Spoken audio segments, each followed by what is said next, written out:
வரலனா பின்னாடி back screen வந்து கிரீன் வச்சிருக்கேன், அவனுக்கு செவராது.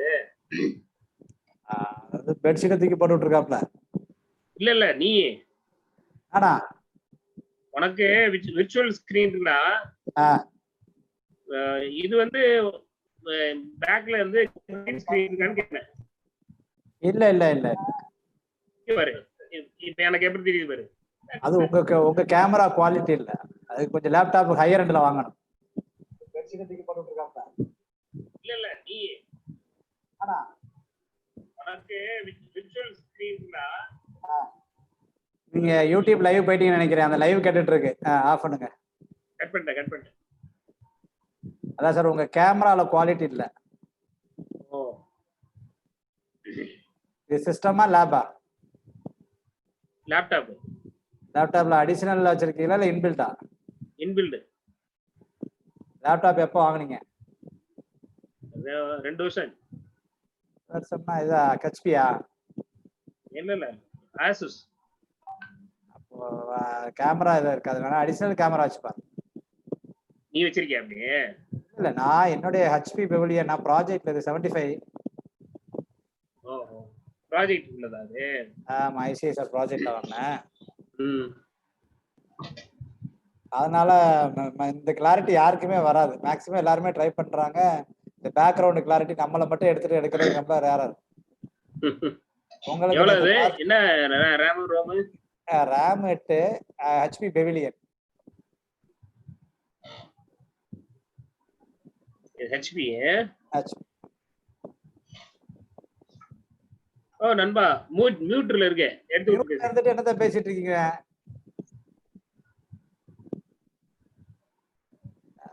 ஹோஸ்ட் பண்ணிருப்பீங்க, மியூட் ஆகிட்டீங்க. அப்படிலாம் இல்ல ப்ரோ சார், உங்களுக்கு தான் கோஹோஸ்ட் கொடுத்துட்டோமே, உங்களுக்கு எல்லாத்துக்கும். ஏய் நீ மாத்திய அழகா இருக்க பின்னாடி சார். லைவ்ல போதுல மாத்திக்க. ஐயோ ஏய் உங்களுக்கு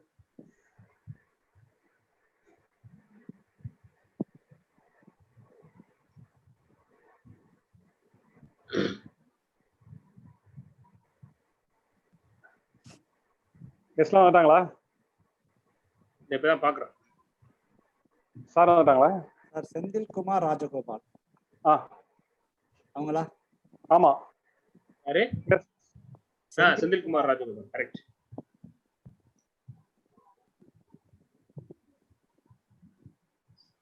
சார் எல்லாத்தையும் அட்மிட் கொடுத்துட்டீங்க.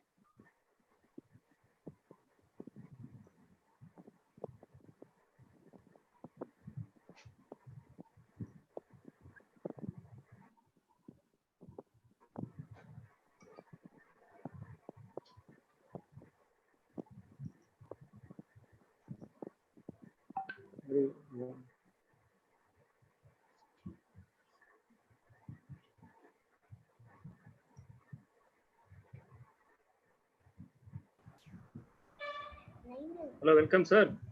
Hello sir. Sir, welcome. Good afternoon. How are you? Yeah. Sir, Saranababu sir. Sir? Welcome sir. Welcome sir. Good afternoon. Good afternoon sir.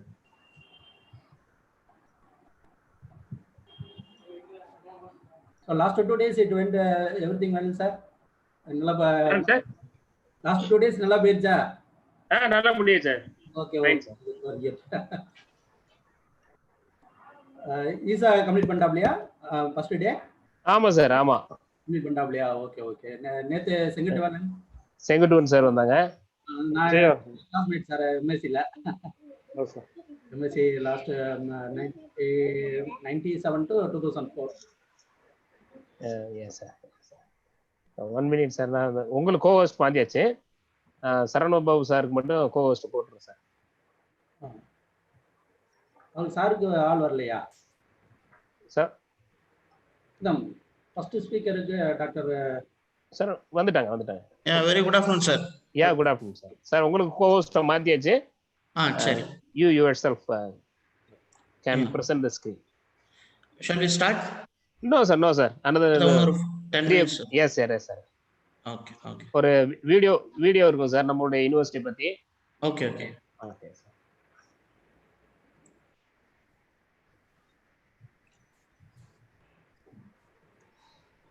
Setu sir cohost போடுங்க எனக்கு. Sethu sir. Hello Sethu sir.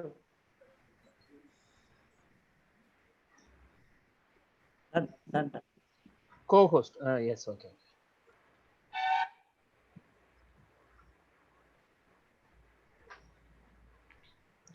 Sir நீங்க video வேணுமா off பண்ணிக்கங்க sir. You can come at time. No problem.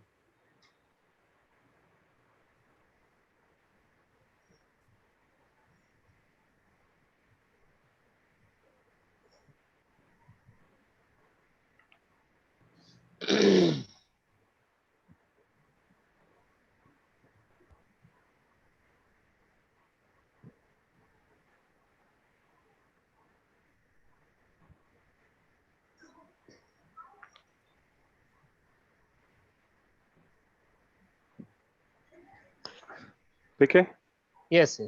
சில sir சொல்லிட்டீங்களா? சார்ட்ட பேசினேன். இப்போ பேசல. நீங்க அடிச்சிருங்க. Okay okay.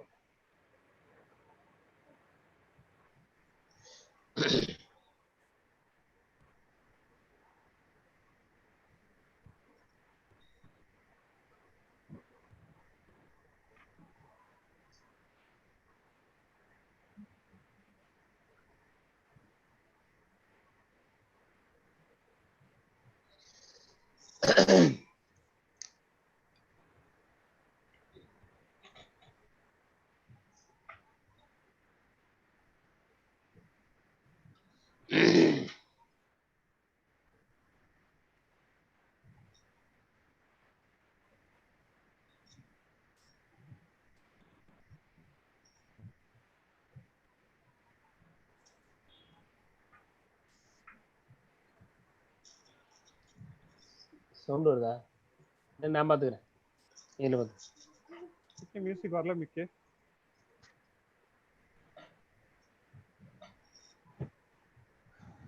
இங்கே சவுண்ட் வரல.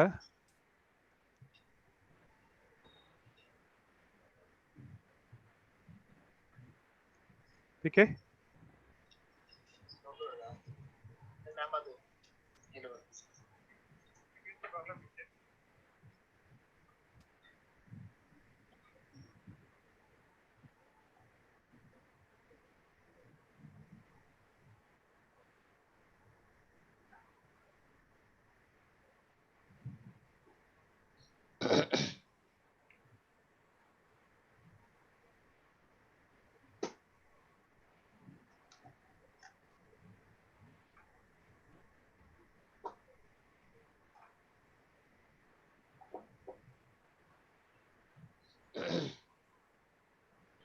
பிகே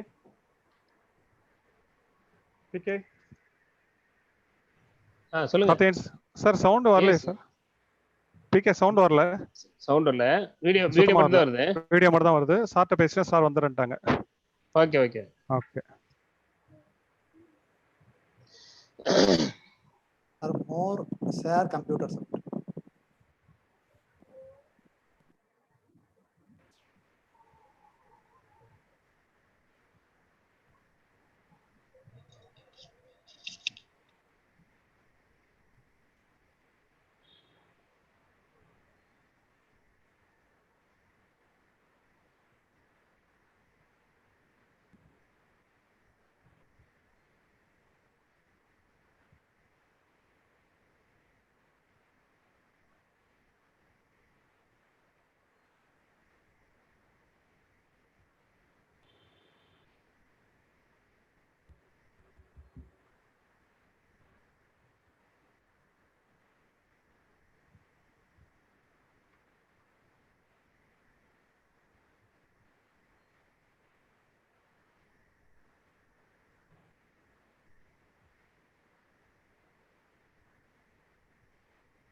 1929 சிதம்பரம் நடராஜர் கோவிலுக்கு தரிசனம் செய்ய குடும்பத்தோட திரு ராஜா சார் அண்ணாமலை செட்டியார் அவங்க வந்திருந்தாங்க.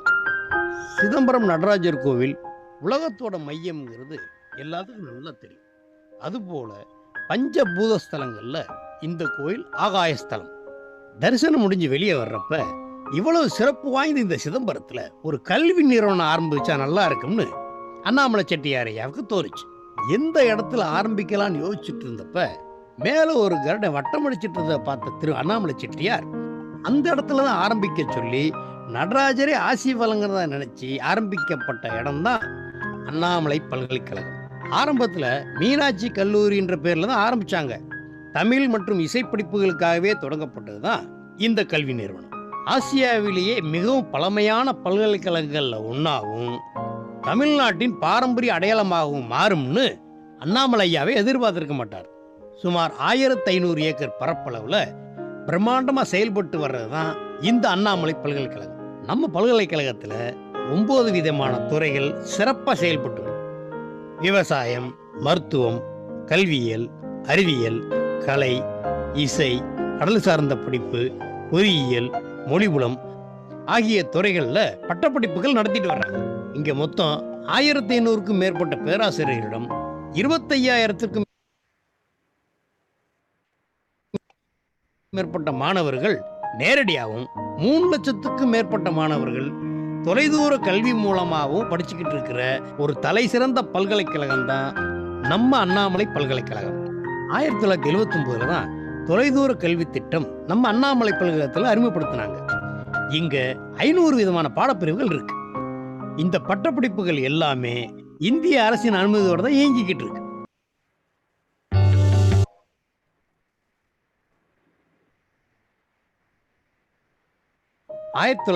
அறிமுகப்படுத்தினாங்க.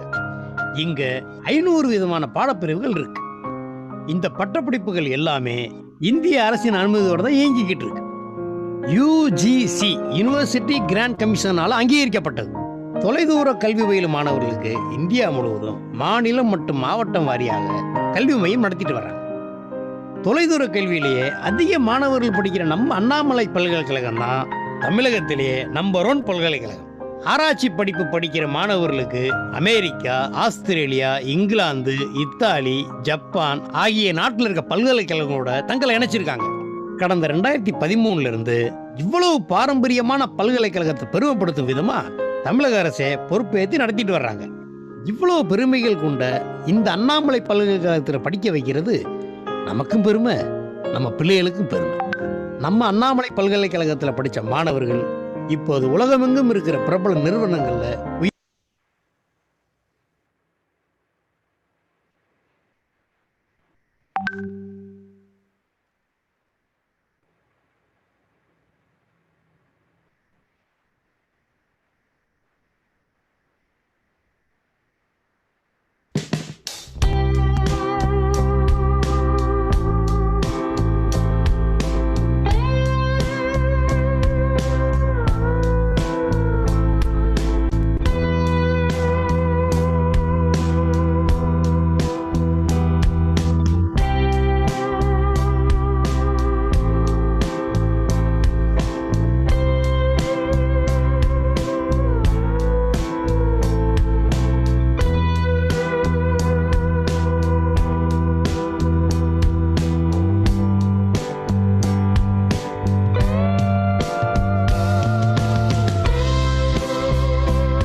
Good afternoon, my dear participants.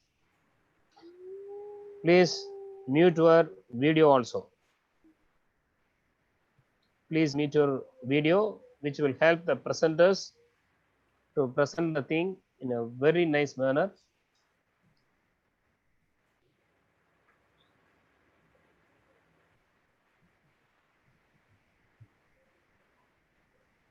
My dear participants, please mute your video.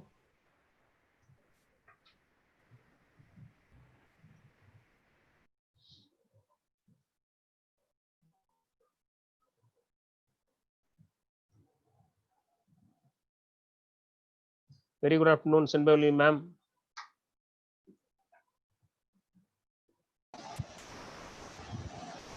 Very good afternoon, ma'am. Thank you for coming and participating in this 3 days webinar, ma'am. Dr. Senbali ma'am is my teacher when I was studying MPhil at Karthikeyan, and she encouraged a lot. Thank you so much for participating, ma'am. Thank you.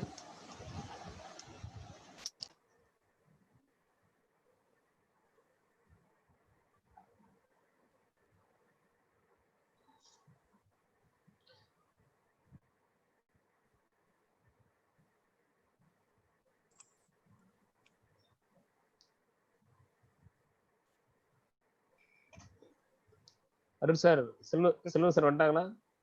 பேசிட்டேன் வந்துறேன்ட்டாங்களே 3 மணிக்கு. I'm on the live. Yes sir. Thank you sir. Sir, shall we start, sir?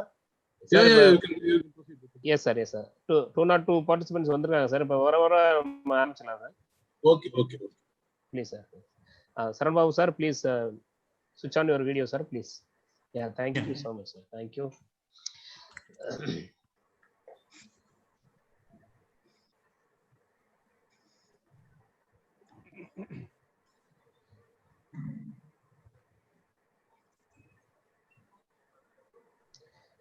Very good afternoon to all.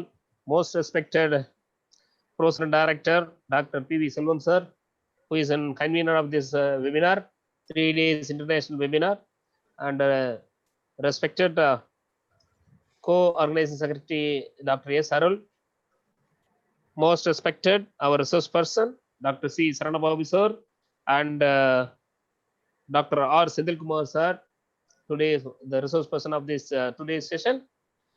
Very good afternoon to all. Annamalai University, Department of Physical Education, International Webinar on Recent Advancement in Research. It is a 3 days program. Today is the last day of the international webinar. In this occasion, I welcome all the participants and the most dignitaries for this webinar. With this, I invite Dr. S. Arul, Associate Professor and Co-Organizing Secretary of this webinar, to deliver the welcome address. Thank you, sir. Okay, sir, are you here? Yes, please. Thank you, sir. A warm good evening, ladies and gentlemen. It's my great pleasure to give welcome address for this 3 days international webinar on recent advancement in research. It's create new platform on research organized by Department of Physical Education, Annamalai University. I would like to extend my hearty welcome to our Professor and Director, Department of Physical Education, and convener of this webinar, Dr. P.V. Selvam sir, who is going to give valedictory address. Welcome, sir. I feel very proud to welcome our today's resource person, scientist, Dr. C. Sarana Prabhu sir from Karnataka, who is going to speak about sleep and sports. It is an essential topic for each and every sportsman to attain their top level performance, and I thought he is a apt person for this topic because he done a research related to sleep disorder. Welcome, sir. Also, I extend a warm welcome to our eminent resource person, researcher Dr. R. Senthil Kumar from Andhra Pradesh, as well as alumni of our university, is going to deliver the informative topic about dietary supplement and sports. He wrote many articles, chapters regarding food and medicine, physiology of muscular contraction relaxation assay. Without proper diet, no one can excel in their sports. So we are going to enjoy this session. Welcome, sir. A great welcome to our organizing secretary, Dr. P. Karthikeyan, sir, Associate Professor, Department of Physical Education, who is going to give a vote of thanks. Finally, I would like to welcome all the enthusiastic participants for this final day webinar. Thank you, sir. Thank you so much for giving this opportunity. Thank you, Dr. A. Sarul, for your wonderful welcome address. Thank you, sir.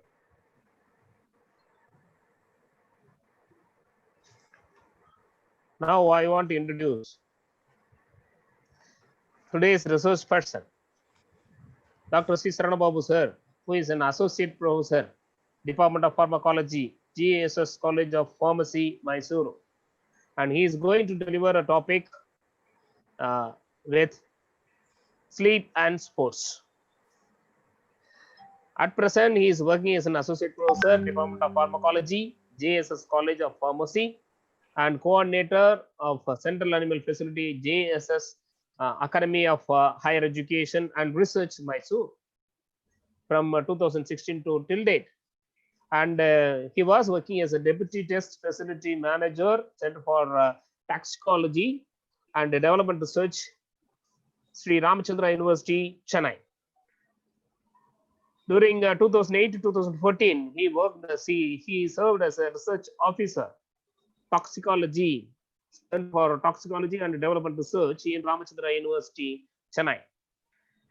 And he has completed a B Pharm, M Pharm, and PhD in pharmacy biochemistry. One of the key players in establishing the non-clinical toxicology facility from its inception, development, and faced multiple rounds of NGCMA, Government of India, auditing in the capacity of Deputy Test Facility Manager, and was instrumental in achieving good laboratory practice certification for Center for Toxicology and Development Research in Sri Ramachandra University, Chennai.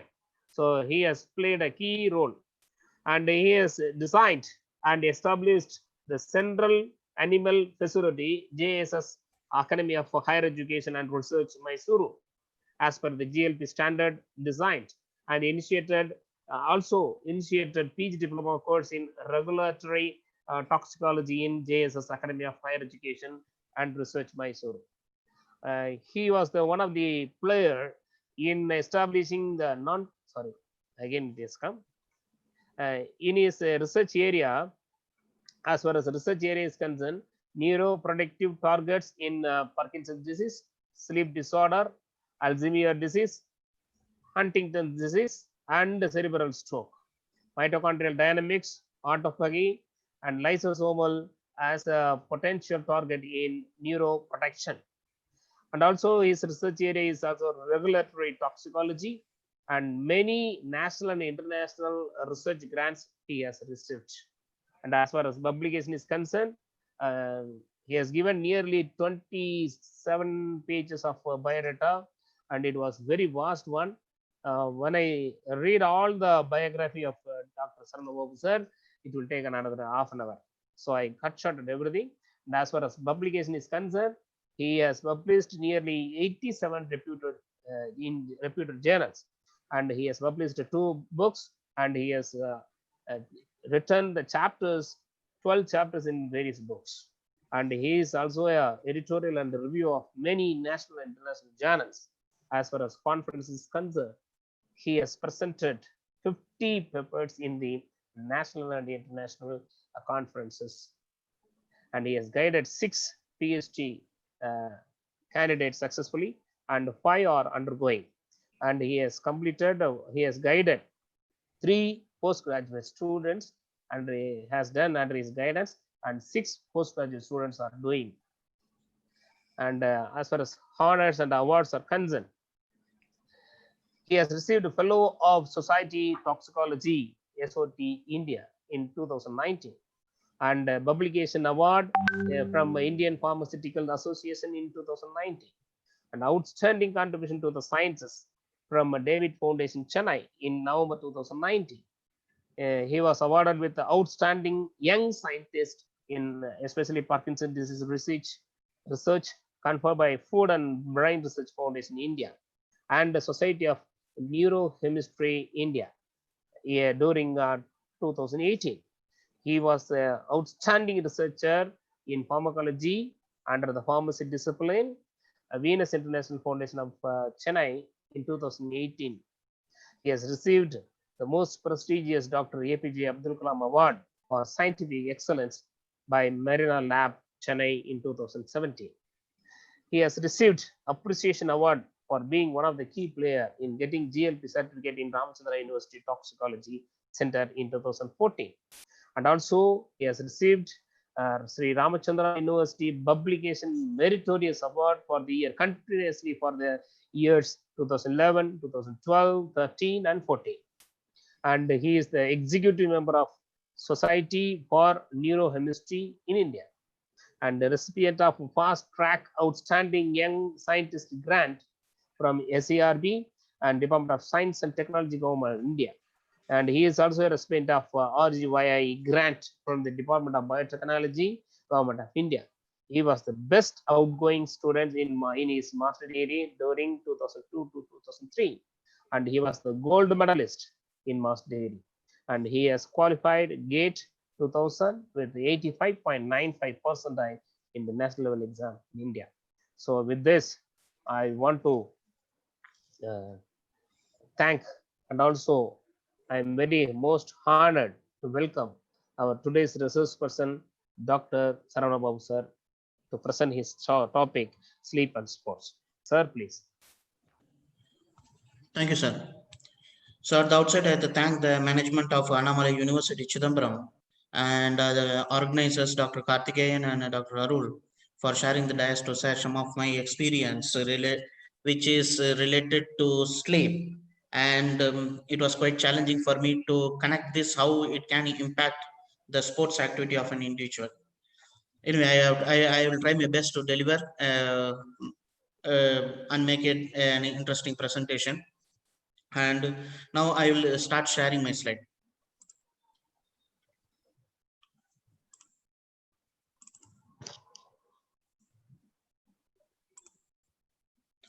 Sir, can you see my slide? Not yet, sir. Not yet, sir. Or maybe some phase difference will be.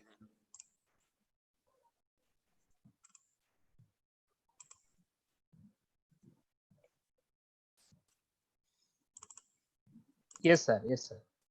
It is coming now.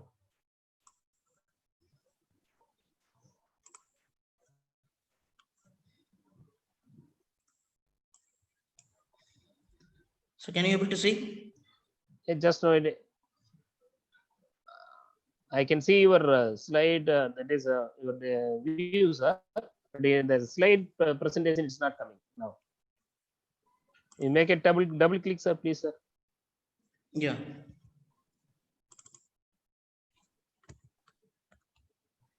Can you see it now? Not now, sir. No, sir. You stop sharing and again you come. Yeah. And, yeah.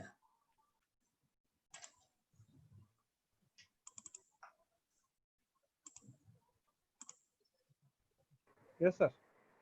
Yes, sir. Yes, sir. Yeah. Fine. Thank you. So once again, I thank you so much for giving me a very detailed biodata of mine. In fact, I'm thankful to you for the same.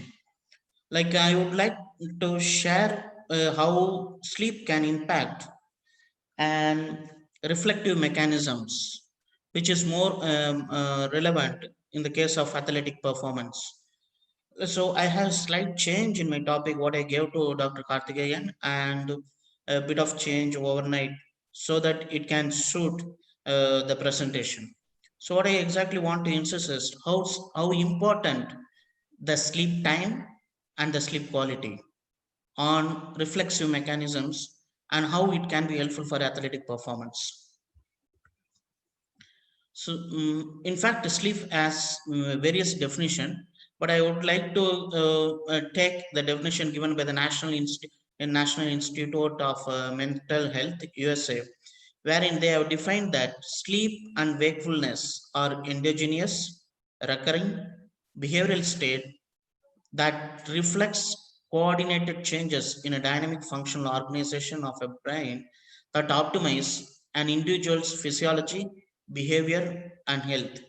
Which ultimately, if I put in a very simple language, sleep can impact our physiological function and mental behavior, and also the long-term health.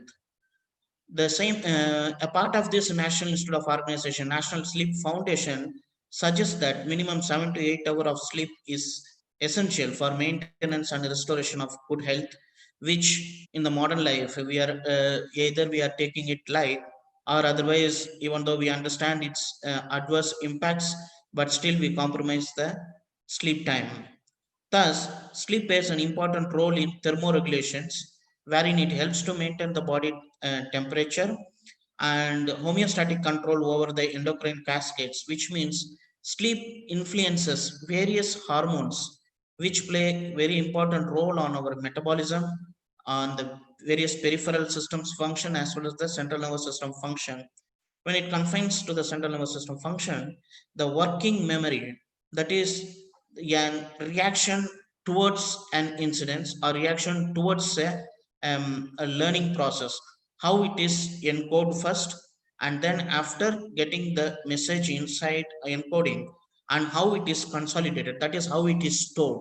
Once it is stored, whenever we require, it has to be retrieved, and how the process of retrieval is affected, either the process of learning or the process of packaging the memory or the process of taking back, that is retrieval of memory, how it is impacted by sleep.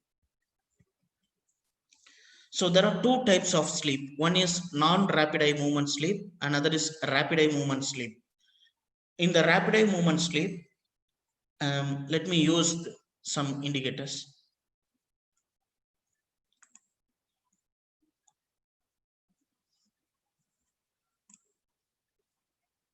Hello, sir, can you see my slide? Hello? No, sir. Hello? No, sir. No, sir. You're not able to see my slide? Yes, sir. yes, Yes, sir. sir. Please share it again. Now? Not yet come, sir.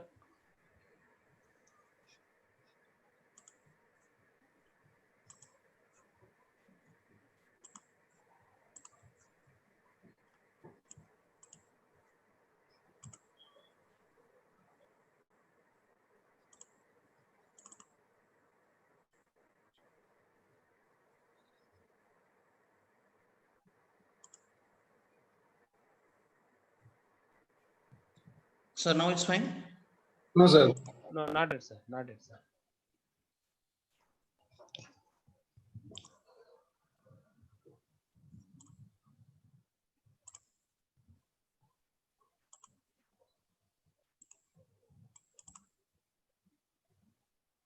Okay, Yes. okay, sir. Yeah. Oh, it went Again, again. Yes. disappear. I'm sorry.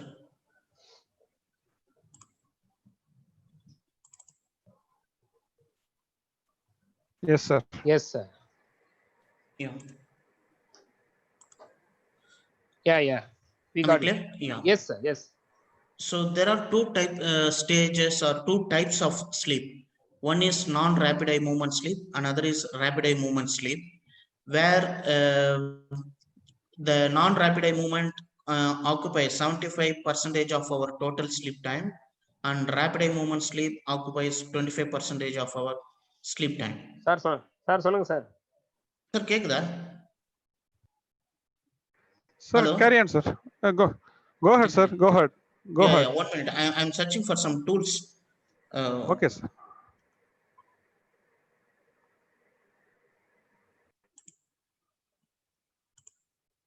So can you see the arrows? My cursor? Yes, sir. Yes, Yeah. go ahead, sir. Yes, sir. Yes, Yeah. sir. So with respect to the comparison of REM sleep and non-REM sleep, that is rapid eye movement sleep and non-rapid eye movement sleep, they have specific physiological characterizations. We have two columns here, rapid eye movement sleep and non-rapid eye movement sleep, wherein during rapid eye movement sleep, we can see the rapid movement of eyeball over our lid, and which is absent in the non-rapid eye movement sleep. Usually dreams come during the rapid eye movement sleep, and whereas it won't be appearing in the non-rapid eye movement sleep. And muscle twitching, fluctuation in heart rate, fluctuation in blood pressure, fluctuation in respiration, and body temperature. All these events eventually or happens in one or the other cycle of this rapid eye movement sleep, and this forms only 25% of our total sleep time. And thus this rapid eye movement sleep plays a very important role on the eventual or consequent next day's function, where even the memory function or the brain activity also majorly depend on this rapid eye movement function. So the rapid eye movement appears once in 90 minutes in a cycle. So first, if it appears at first second hour, once following the sleep, and again it appears attentively after 90 minutes, that is 1.5 hours later, the second cycle of REM sleep will appear. And again it will exist for some 10 to 20, half an hour, then again we'll move to the rapid eye movement sleep. So thus there will be nearly 4 to 6 cycles of rapid eye movement sleep will be taking over a night. And why this all this we study about sleep, and already the modern science is saying that we require this much of time sleep, and there are two stages of sleep. One is rapid eye movement, another is non-rapid eye movement sleep. And if there is, and each has its own physiological characterizations or electrophysiological mechanisms, but how it relates to the body function. For example, a very basic concept, it was called organ clock, and even in our Siddha practice as well as in Ayurveda, this organ clock is well established in even before 5,000 years. So, for example, if I would like to say that there are different visceral organs inside our body. Each organ has its own clock. For example, I will start with the morning 4 o'clock. So first in the 4 o'clock, it is the time of lung. So the lung performs its maximum function during this hour of the day. Like it appears usually in the deep sleep, dreams, and memory, and even when it is functioning to its fullest performance, it detoxifies our blood. And secondly, followed by, once the lung function maximum peak function is over, between 5 to 6 a.m. we have the maximum function of large intestine, where we woke up and the bowels are empty, and it makes ready for stomach for the next breakfast time between 7 to 8. And likewise we have a sequence of organs which has their own clock, where they perform their maximum. On the other side, this on the first phase, these organs perform their maximum function in a healthy body at this given time. On a reverse phase, if we see, for example, the best example I can give is in a diseased or in a sick state, in a sickness stage, where suppose the incidences, not suppose, in majority of the cases, the incidences of heart failures or heart attacks happens early in the morning. If you see that opposite, that early in the morning 2 to 4, it exactly opposite here, where this heart functions, which means this organ performs minimum function during this period. That is, heart is at a dominant state, at a dormant state. So where there is an increase in the cytokines levels, and also a compromised immune system function will be moving around through this early morning. Thus, heart becomes more vulnerable for its attack during the early morning period. Similarly, if we see for brain function, it is majorly depends on the spleen. The spleen has its major function between 9 to 11 a.m. That's why we start all our work very early. After finishing the breakfast, we will be moving towards doing an active job between 9 to 12. So this phase forms a very active phase where sleep highly influences the brain function. And most of our activities we plan in this range. So thus each organ has its own clock, which is directly influenced by a gland in brain called pineal gland. That is, the pineal gland receives all the information from the environment. Information means the light and dark. Once it is dark, once an individual shift from the light cycle to the dark cycle, the light waves give signal to through the suprachiasmatic nuclei, wherein it gives information to the pineal gland, and pineal gland switch off all the secretion of all major metabolic hormones, which in turn leads to the suppression of all activities. And otherwise, on the other side, this pineal gland triggers the sleep. So thus, the sleep stage starts from the early 7 p.m. and it reaches maximum at between 12 to early morning 3 p.m. to 4 p.m. Thus, we have to finish the dinner by 7 to 8 p.m. and from there on, it will be taken care by the pineal gland under the control of pineal gland, and it goes for the sleep and sleep related hormone secretions. And this stage helps to prepare the body for the next day function. Thus, the sleep facilitates gallbladder function, liver function, in the and also the lung function between 12 to 4 a.m., which this time forms a very crucial time in sleep stage, as well as depending on this stage, the next day working memory or spatial memories or referent memory functions are going to be related. Thus, though we understand the traditional knowledge, information, and we have modern scientific data, the influence of sometimes we may have a shift in circadian rhythms, that is daylight cycle may change for us, and the use of social medias and modern gadgets postpone our sleep time. And from the professional point of view, undergoing training and during travel, and so as to meet the professional competition, we will be spending a lot of late time, working late hours and postponing our sleep. All these variabilities affects the sleep, which indirectly affects the muscle glycogen, muscle damage, and peripheral and central nerve injury, that includes the connection between the neuromuscular junctions too, and mental fatigueness. And obviously, on long-term sleep deprivation, the immune system will get compromised, and the individual becomes vulnerable for the sick. And thus, in some case, the recovery is possible wherever we can have a compensate or rebound sleep. This can be shifted, but the postponing sleep or delayed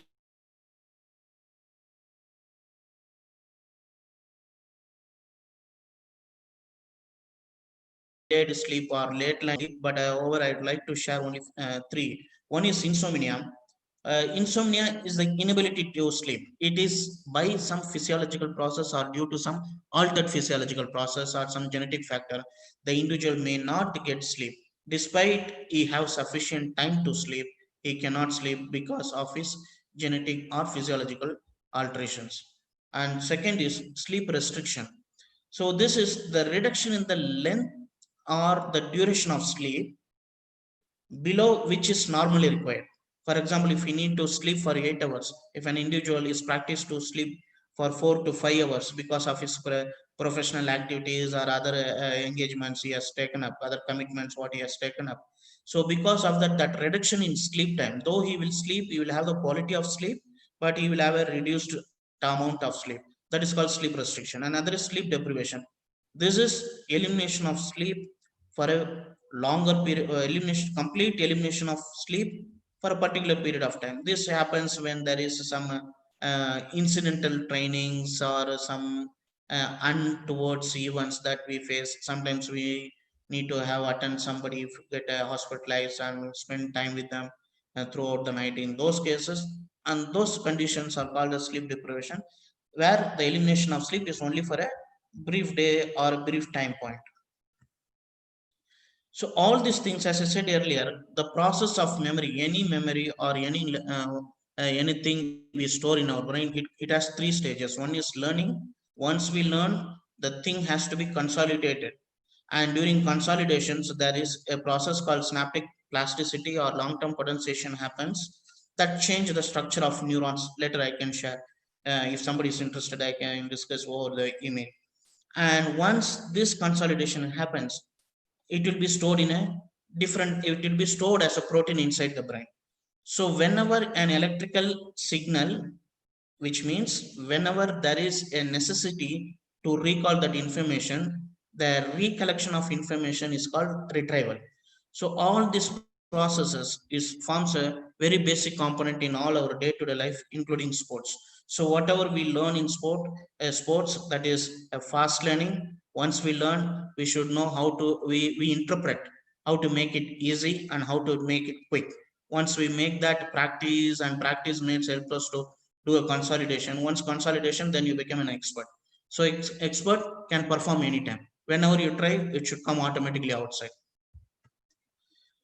But if a person goes for a total sleep deprivation or sleep restriction or sleep deprivation, what happens in acute stages? There will be a change in antioxidant status as well as the immunological status of a person. On a chronic stage, this function is going to deteriorate to its worsened side or its dark side, and that will keep affecting the innate immunity, where the individual's inflammatory cytokines, if you see, it will keep increasing. The increase in the cytokines affects the affects the various affects the body homeostasis. Thereby it may cause obesity, diabetes, cardiovascular diseases, and sometimes long-term sleep deprivation can also cause death. So thus a sleep plays major role from the intellectual performance, from the intellectual applications, health point of view, and even from the molecular side. And this consolidation of information may be a short-term one or maybe a long-term one. So in the case of a short-term one, like for example, we would have traveled last week in a bus or a bike. There we would have saw some traffic police or a bus driver who come across our way, and by the time we remember his name. Now if we try to recollect, we cannot remember. So this is called short-term memory. And in the case of long-term memory, sometimes some very happy incidences, and in most cases, the bitter experiences or bitter learnings will stand in our brain for a longer period of time. That is called long-term memory, or it is called as long-term potentiation. Both these processes are made and stored in the brain, and this has to be recollected. And these processes, that is long-term memory, short-term memory, that is the protein structure change in the brain, which is, for example, if a memory is formed, if that memory is stored as a star shape, and that star shape is a long-term memory that has to stand as star shape throughout our life. Even at the age of 60, 70, we can recollect. If that star shape is not maintained, for first day it was star shape, then it becomes circle. So this sort of change in shape is called as plasticity or plastic nature. And this, the maintenance of this plasticity is majorly taken care by sleep. So thus sleep help us to have a very consolidated memory formation, either it is a short-term memory or it is a long-term memory. In the case of sports, we have it is a interdependent function where the maintenance of health, decision, reaction, accuracy, recovery, and stamina all forms a component for an efficient athlete. At the same time, these components are highly related to sleep function, that is sleep duration and quality of sleep. And this was a recent paper published from Manipal Academy by Dr. Chandrasekharan and group in a journal Science and Sport. It is recently published in 2020 in the journal Science and Sport. They gave a very clear picture, and it was a nice pictorial presentation how a poor sleep practice can affect cardiovascular function, which is that is heart function, respiratory function, respiration, that is lung associated functions, and brain and external, that is peripheral functions, hormone functions, immune functions, and finally the gastrointestinal, or otherwise our stomach and gut functions. All these things they are shown to affect. If a poor sleep is practiced, it will affect the poor sports, it will cause poor sports performance. And thus, even in spite of a very hard struggle in learning and doing repeated practices, if we do not practice of having a high sleep hygiene, that will produce adverse effects in all these visceral organs, and which may affect, or which is shown to affect the athletic performance.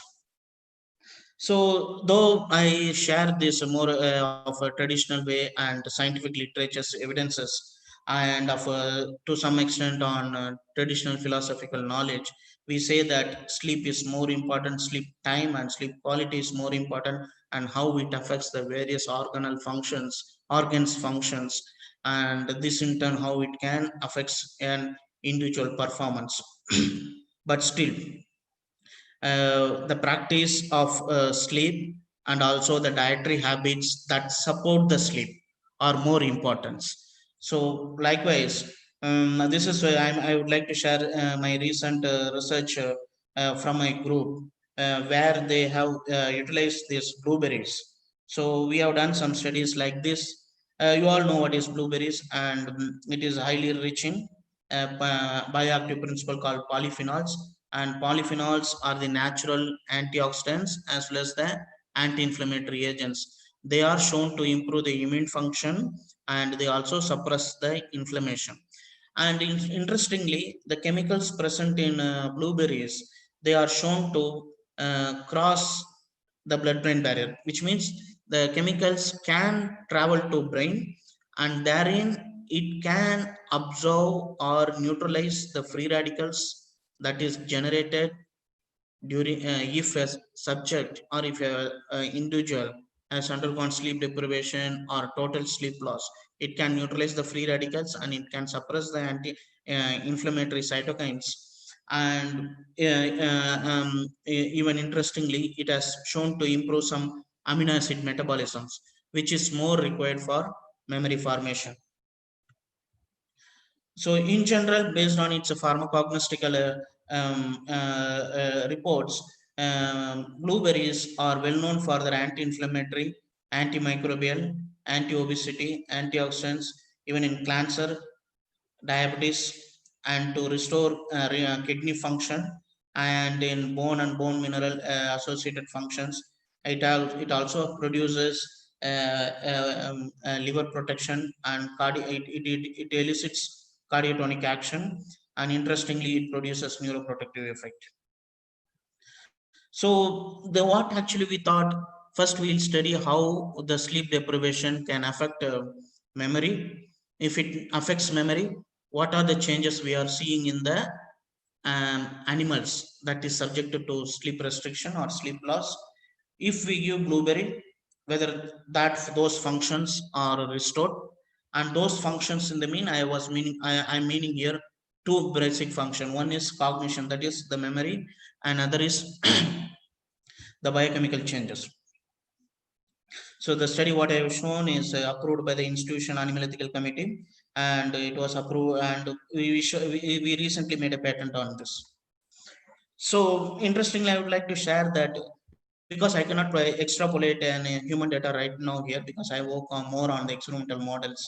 What we have done, we want to actually subject the rat, we want to disturb its sleep. So unlike humans, the rats are nocturnal, which means they sleep in daytime and they are active in nighttime.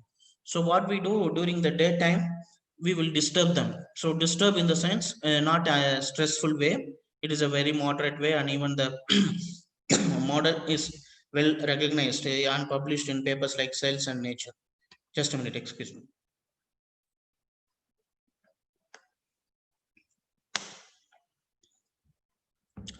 Fine.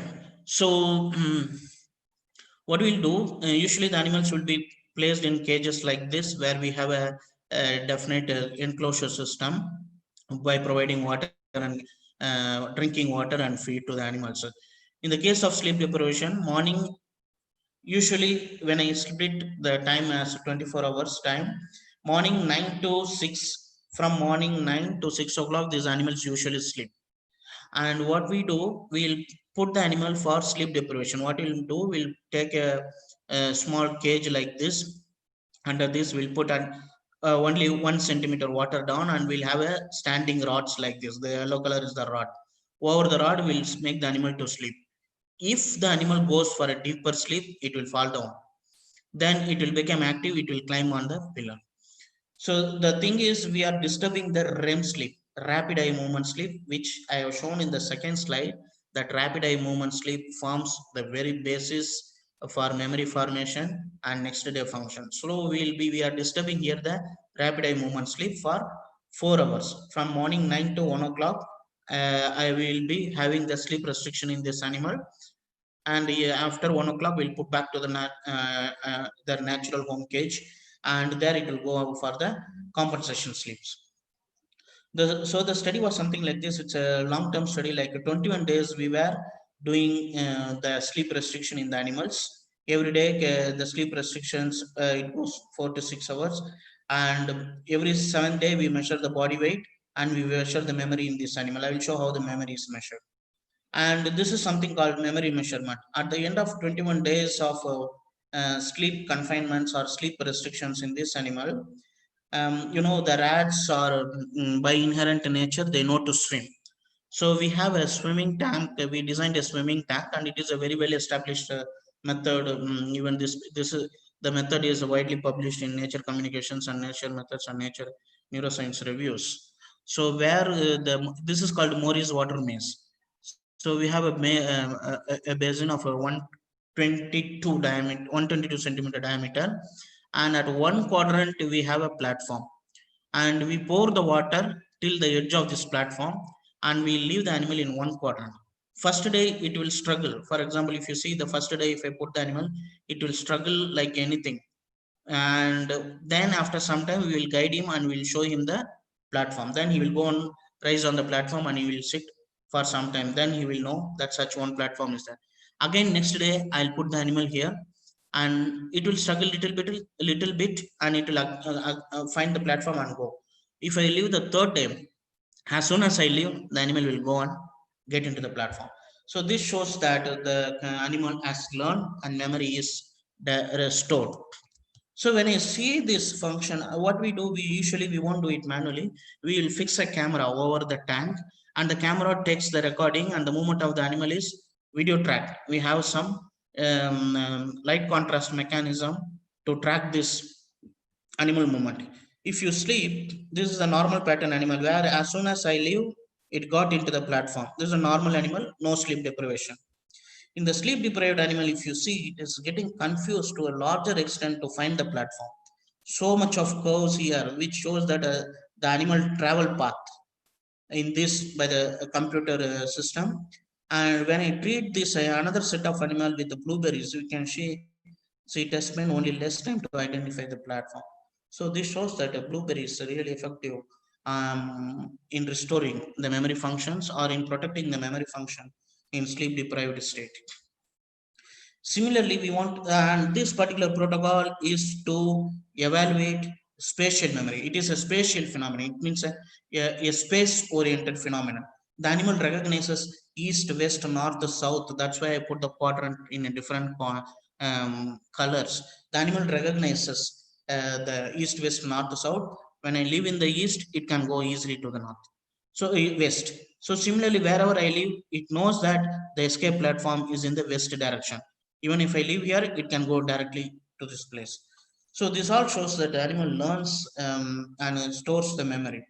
And this is more of a spatial memory. And this is working memory. A similar experiment, what we do, very first day, we'll put animal in a quite ambient cage, inside which it has two identical objects by color, by shape, and by size. And they are similar. First day, I put the mouse in this, and we allow the animal to explore. The animal spends some time exploring this and some time in exploring the object B. When we place the animal second day in the same cage, but object B was replaced by a different object, and we place the animal inside. If the animal goes and explores and spends more time in the second arm, which shows that the animal is trying to distinguish that this is a new object and it won't spend much on the known object. So the increases time spent with the unknown object or familiar object, it gives us an index of memory. So when you see that in a normal sleep pattern animals, the memory is, the discrimination index is good. But when a sleep restricted animal, the animal cannot discriminate. The sleep deprived animals, they are not able to discriminate A and B, and rather it spend equal time or more time somewhere. That shows the negative graph. So similarly, when treatment with polyphenols enriched blueberry extract, we see a dose-dependent increase in the memory function. So this again shows that the blueberry extracts can improve the working memory in sleep-deprived state. And interestingly, I was meaning about an important chemical that plays a crucial role in memory formation, and that is called kynuric acid. And if you see that in sleep restricted animal, the kynuric acid level that forms an adverse effect on sleep. It is very high, whereas treatment with the blueberries brought it down. So with all these things, we mean that it is not only in another set of experiment without treatment, we studied with rebound sleep, but we didn't get an appreciable result. This indicates that the presence of or the administration of blueberry and enriched supplement helps to recover the sleep induced alterations.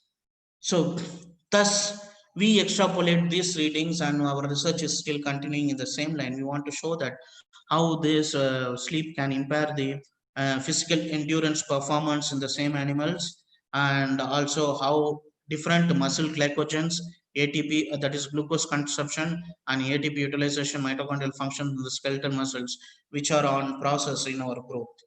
And thus, we encourage to the sports people to understand, and we recommend that proper sleep, and that proper sleep in two means it is quality of sleep and quantity of sleep, both has to be taken care for a better performance. Excuse. Further, it is not only the diet or the habit, it is also the position in which we sleep that also plays a major role on this brainwave functions. For example, sleeping on the back is always recommended as good. Sleeping on either left side or right side, it is said to be okay. The left side sleeping is shown to improve the blood circulation because heart is located on the left side of the body, and similarly, the left side leaning is shown to improve the gastric acid secretion, which improves the digestion. However, the sleeping on stomach or sleeping like in the fetal positions are shown to be bad for the health and recommended to be avoided. Even the sleep postures plays a major role on the quality of sleep, and thus in turn it affects the working functions or the memory functions and athletic performance, muscular functions. And thus sleep and sports has a hand in hand, where the sleep can influence the weight. Again, as I said in a slide I shared, that sleep influences indirectly causes obesity, and it can adversely affects the decision making, reaction time, and accuracy. On another way, this all leads to the decreased stamina, and which may affect the motivation. Thus, we have to encourage the athletes for a nice sleep, or at least the rebound or compensation sleep for better sleep performance. I hope I have conveyed something how we can relate to the sleep function to the athlete performance. Thank you, Anand.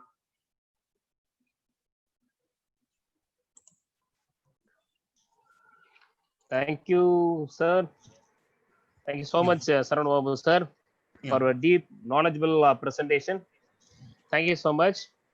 All the slides were very attractive and really more informative. And as I said yesterday, you all the resource persons are more resourceful persons. You are more knowledgeable. Thank you so and much. you have explained in a very nice manner. Thank you so much. Yeah. Thank you so much for your nice presentation. And in our master degree, for your knowledge, what I am saying, in our master degree, we have come across some of the stages in sleep. Yeah. Only deep sleep, shallow sleep, and also deep sleep. In early morning, we will have a deep sleep, and in between, in the shallow sleep, we will have a dream. And we have come through like that. And we have done some of the researches in sleep deprivation also. Yeah. We have done some of the research, but what you explained, all these things are very new for us. So really, it is more apt for this, the title of the seminar, recent advancement in research. So you have given all the advancement policies. Thank you so much for a nice presentation. And dear participants, I will open the chat box. If you want to ask any question, please ask to the resource person. Don't put good afternoon, everything very informative like that. Please post only the questions. One of my student who is living in Kuwait, sir, and he has asked one question, sir. Yeah, please, sir. Good evening, sir. If the player is sleeping in late night, but he had a good sleep of 8 hours, then he started his fitness session in the later morning, like 8 or 9 a.m. So what about him? What we can able to suggest? Because we will able to do the physical training in the early morning. But Yes, sir. yeah, please. Yeah, this is the very usual question, sir. I used to okay. sleep late, but I compensate sleep, but I start my work late. And this is what routinely happening, and we are habituated for that. See, that is the purpose I put a slide on organ clock. Each organ, see, by evolution, our organ functions are fixed with the natural clock. Okay, so we cannot, but we are trying. The epigenetics or the genes, we are trying to push to change this organ clock function. But eventually it is not going to help by having a rebound sleep or compensation sleep. So we have to go with the already established biological clock and circadian rhythm. Oh, okay. Fine, sir. Fine, sir. Another question from Suman Bhattacharya. Sir, I used to read the books late night, and now I cannot able to sleep at night. What should I do? So see, this may be uh, we have to see at various levels. It is not that the brain has fixed now your sleeping time, and we have to see what is your dinner time, and how you are what dinner you are taking, and your sleep timing. So whether you have slept in the afternoon or late morning you woke up, all these things influences the early onset of sleep in the evening. So it is not you can practice and it will be automatically you will be coming back to your normal circadian rhythm. Adaptability should be there. Yeah. Adaptability. Yeah. Okay.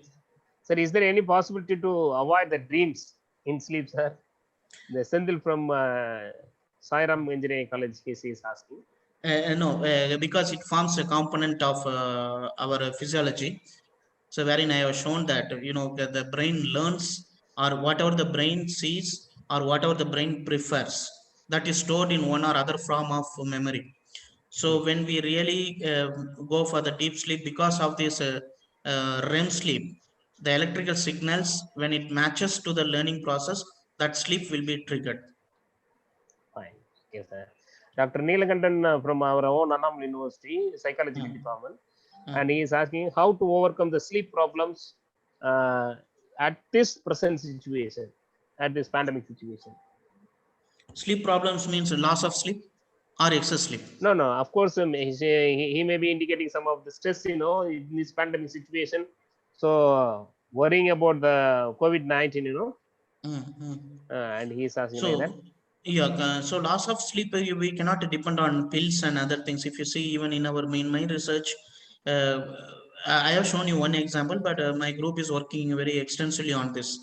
Like we cannot depend on the sleeping pills, because long-term intake of sleeping pills produces addiction, and after a long time, the the tablet will become insensitive to the tablet, which means we will develop tolerance. So we cannot rely on the sleep pills, or otherwise what we can do, beating around the bush, is we can neutralize the chemical reaction, fast chemical reactions that is initiated by the sleep loss or sleep deprivations, by having compensation sleeps and good diets, functions.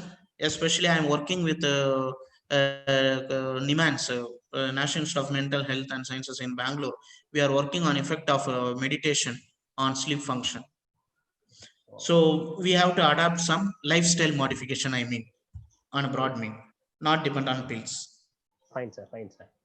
Dr. Veeramani from our department, he is asking that whether the organ clock differs Yeah. to individual or the same to all.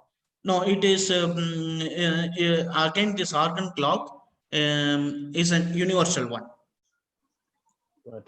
Fine, sir. Yeah, even in Siddha practice, Ayurveda practice, we have the same sort, but slight differences there.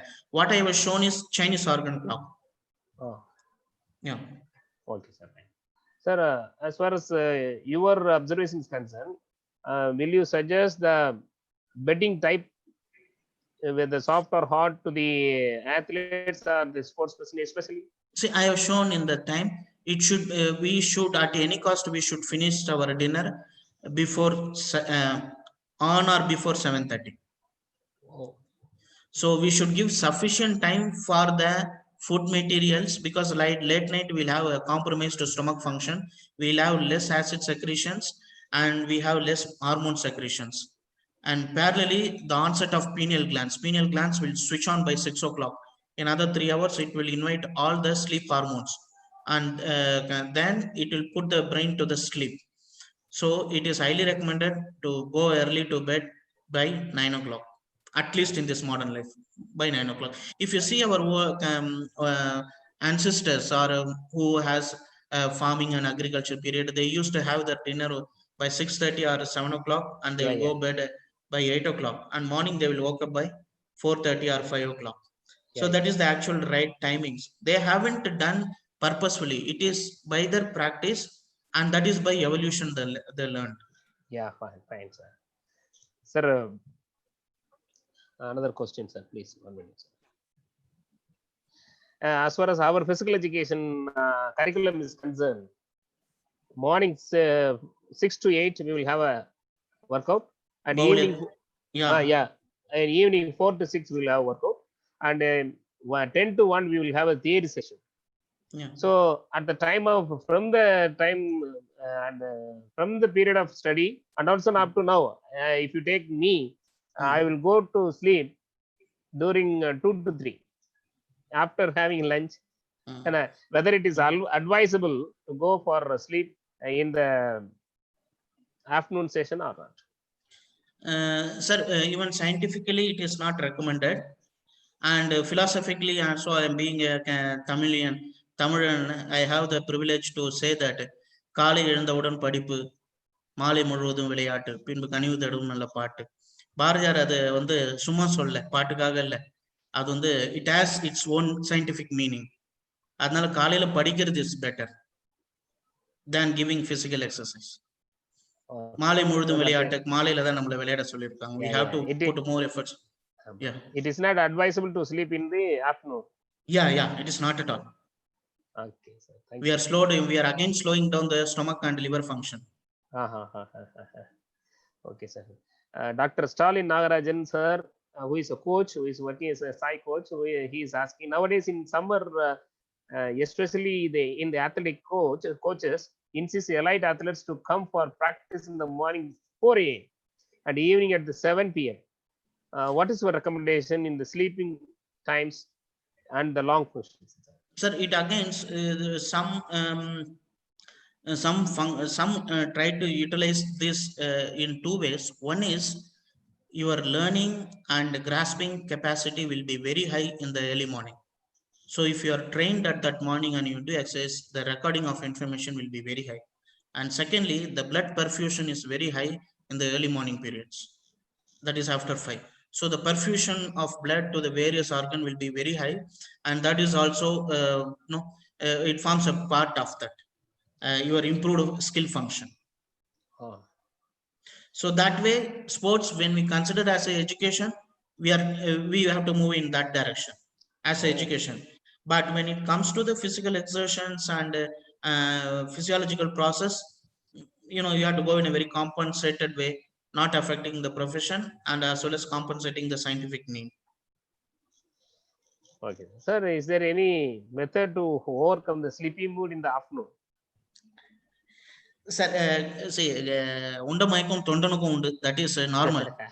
So the basic information is why we feel sleep. It is not only afternoon. Sometimes some people will feel even after a heavy breakfast also. So what really happens is after a heavy breakfast or a lunch, most of the the blood circulation diverted towards the stomach and GI, and blood circulation to the brain it goes less. Because of less brain blood supply to the brain becomes little tired, and naturally once the metabolism is cleared, the blood circulation restarts and you will be active. And we cannot it depends on quantity of and quality, the calorie of food we take, that decides your sleep intensity in the afternoon. Fine. Excellent. Thank you so much, sir. Thank you so much for your nice and wonderful answering questions. Yeah. As the organizing secretary, on behalf of the committee, I want to present this certificate for you, sir. This is the certificate of appreciation which we are providing you to you, sir, for your presentation. Thank you so much for your nice presentation. Please accept it, sir. Thank you. So I received it, and Thank you. once again I thank Dr. Karthikeyan and Dr. Arul for giving me this opportunity to share some of these scientific findings and linking it to the physical performance, especially athletic performance in sports. Thank you so much, sir. Thank you, Thank sir. you, sir. Thank you Thank so you, much. sir. Thank you, sir. Yeah.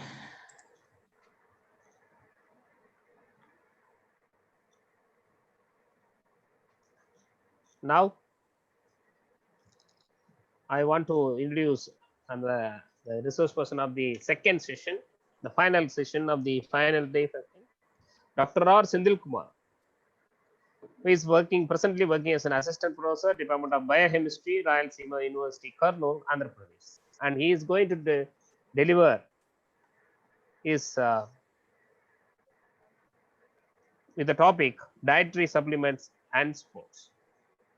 And very proud to say that he was the alumnus of our Annamalai University.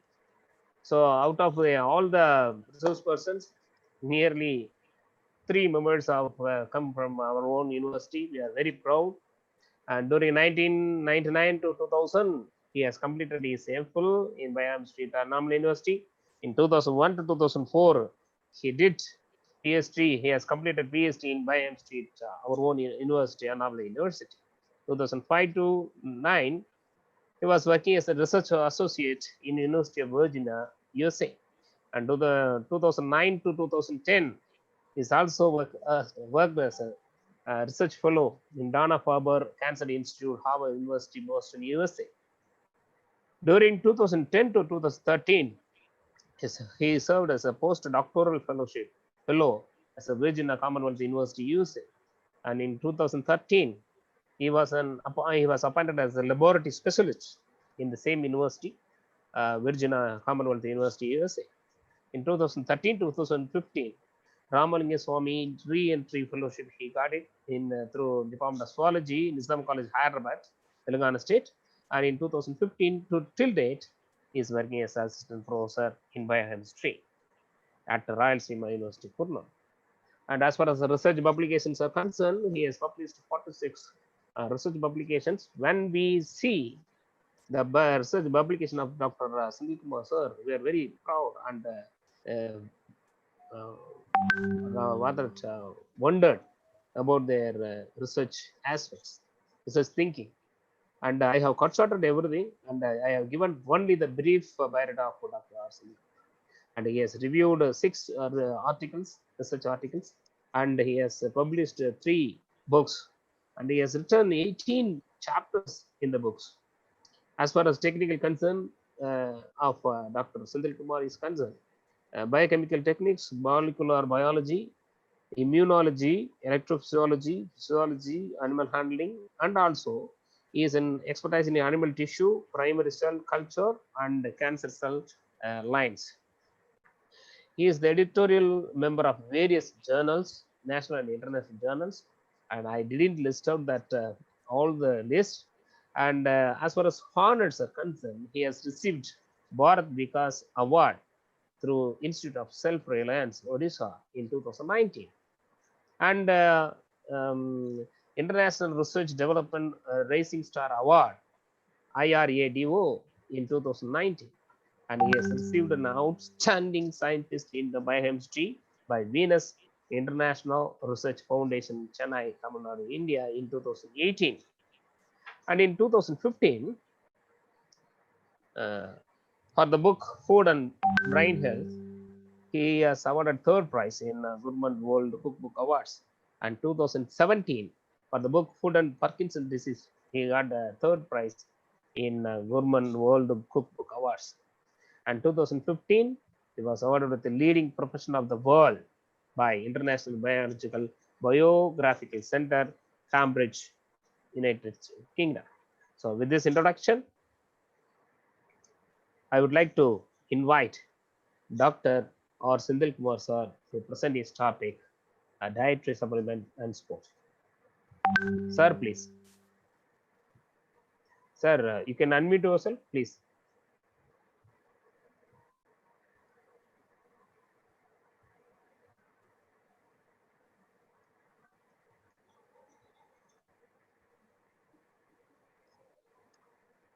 Shall I unmute you, sir? Wait, sir. Yes, sir. Am I audible? Yes, sir. Okay. Thank you, Dr. Karthikeyan. So first of all, I would like to thank my Professor Dr. Selvam, Director, Department of Physical Education, and Professor Karthikeyan and Dr. Arul, Associate Professor in the Department of Physical Education, and of course my friend Dr. Isa from University of Oman.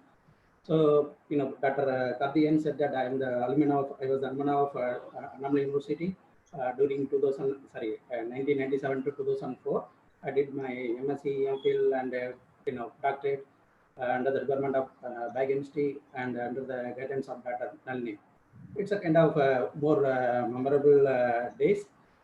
Even I miss. So one day I have to come to university to see how the university can develop the law. I think so.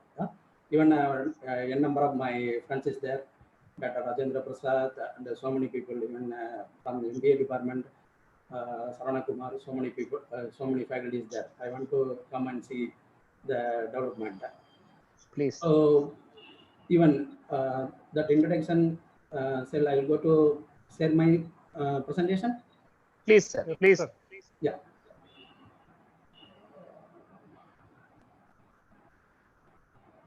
It's showing me cost disabled participant screen sharing. So where I have to go? No. Wait, sir. Yeah.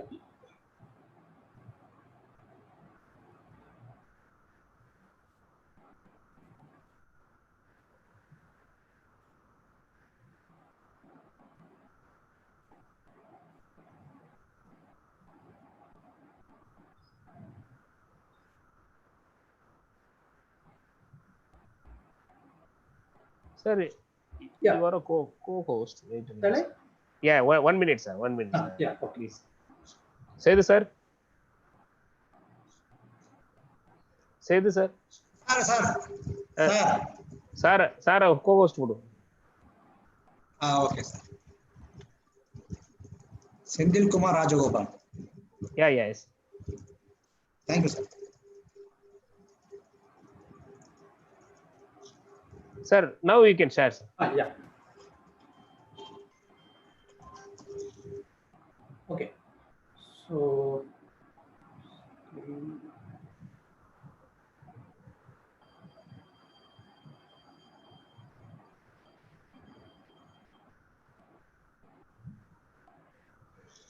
Yes, sir. It has come. Yeah. Am I audible as well as Yeah, you can see sure. my slides? Yeah, yeah. Okay. Yeah.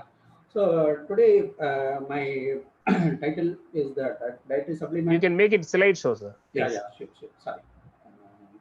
Okay. Yeah. Right. So here that sports performance without a dietary supplement or dietary intake. I mean, dietary intake means here it should be more proper and balanced diet. That is a very important. So that it can how it can help for the sports person, and how it can enhance their performance. So coincidentally today, morning I heard that some of the FM like Sodian FM. And the RJ asked the question during this pandemic period. So, what the people are would prefer for whether they are preparing for the fitness or in the diet intake, and then people are voted for uh, fitness, of course, fitness. But I wonder that without the proper diet or without a balanced diet, no one can take it as fitness. But moreover, that TJ, I mean, sorry, the RJ and give that voted for with proper diet, one can have proper fitness. So that's what today I want to talk about the dietary supplement as well that enhances the sports person performance during the exercise and after some time, and as well as the competition. So why? So this slide shows that where we are living. So we are living in that our body only. So whenever that body can give some symptoms, whether it is a while doing that acute problem, so the body will show some symptoms. Say for example, during this pandemic period, you can see a lot of fever, nausea, vomiting, and headache, and as well as one can didn't smell the taste. So these are the symptoms for the pandemic for that this corona period. But now they added three more symptoms. So vomiting, nausea, and diarrhea also. So these are the symptoms our body can give before going to the prolonged or the chronic conditions. But as per our Indian mindset, not only here throughout the world, even I went to US and even Canada also I've been there. So during I spoke to some of the Indian origin people there in Canada as well as USA. I went for I think even I went to California also. So even our Indian mentality, no, I don't have anything. So we have to remove that kind of mental set. So here you can see our master blaster had a elbow during his peak period. Even he knows better than us. So even though he got tennis elbow, so one should have the proper. That's what I want to say. One should have the proper diet or balanced diet, especially in the mixing of carbohydrate, protein, and less amount of fat. That is very important for the sports person. So here I want to, the whole talk of mine. So very common subject, and last 5 to 10 minutes I can show my work relevant to the muscle contraction and relaxation. So with G protein coupled receptor signaling pathway, how that G protein coupled receptor can initiate whether it is a muscle relaxation or contraction, how these muscle relaxation and contraction can helpful for the sports person. We'll see the next slide. So my talk today, my talk is going to be classified into four types, subtitles. Introduction. The second one is tips for the healthy eating. The third one for three principles of sports nutrition. And the fourth one is the Camelon. That means after done with your practice or competition or whatever, so you have to be hydration, and then you have to fuel for your body, and then after fueling, then you have to recover from the before previous exercise. So what is the nutrition? What is mean by sports nutrition science? So that means it's a study and practice of nutrition and a diet as it relates to the athletic performance. That means it provides and maintains a food necessary for health, growth, and their physical performance. So the sports person, a successful athletic performance is a combination of proper training and a sensible approach to food intake, a dietary intake, or as well as dietary supplementation. So a lot of investigation suggests that athletes can benefit from their nutrition education. Then that education can increase their care. Care means, so care means knowledge, A means attitude, P means their performance. So that's what we are going to get from the sports nutrition. So that's what that sports nutrition is very, very important for the sports person. So now that sports person is the practical science of hydrating and fueling before, during, and after exercise.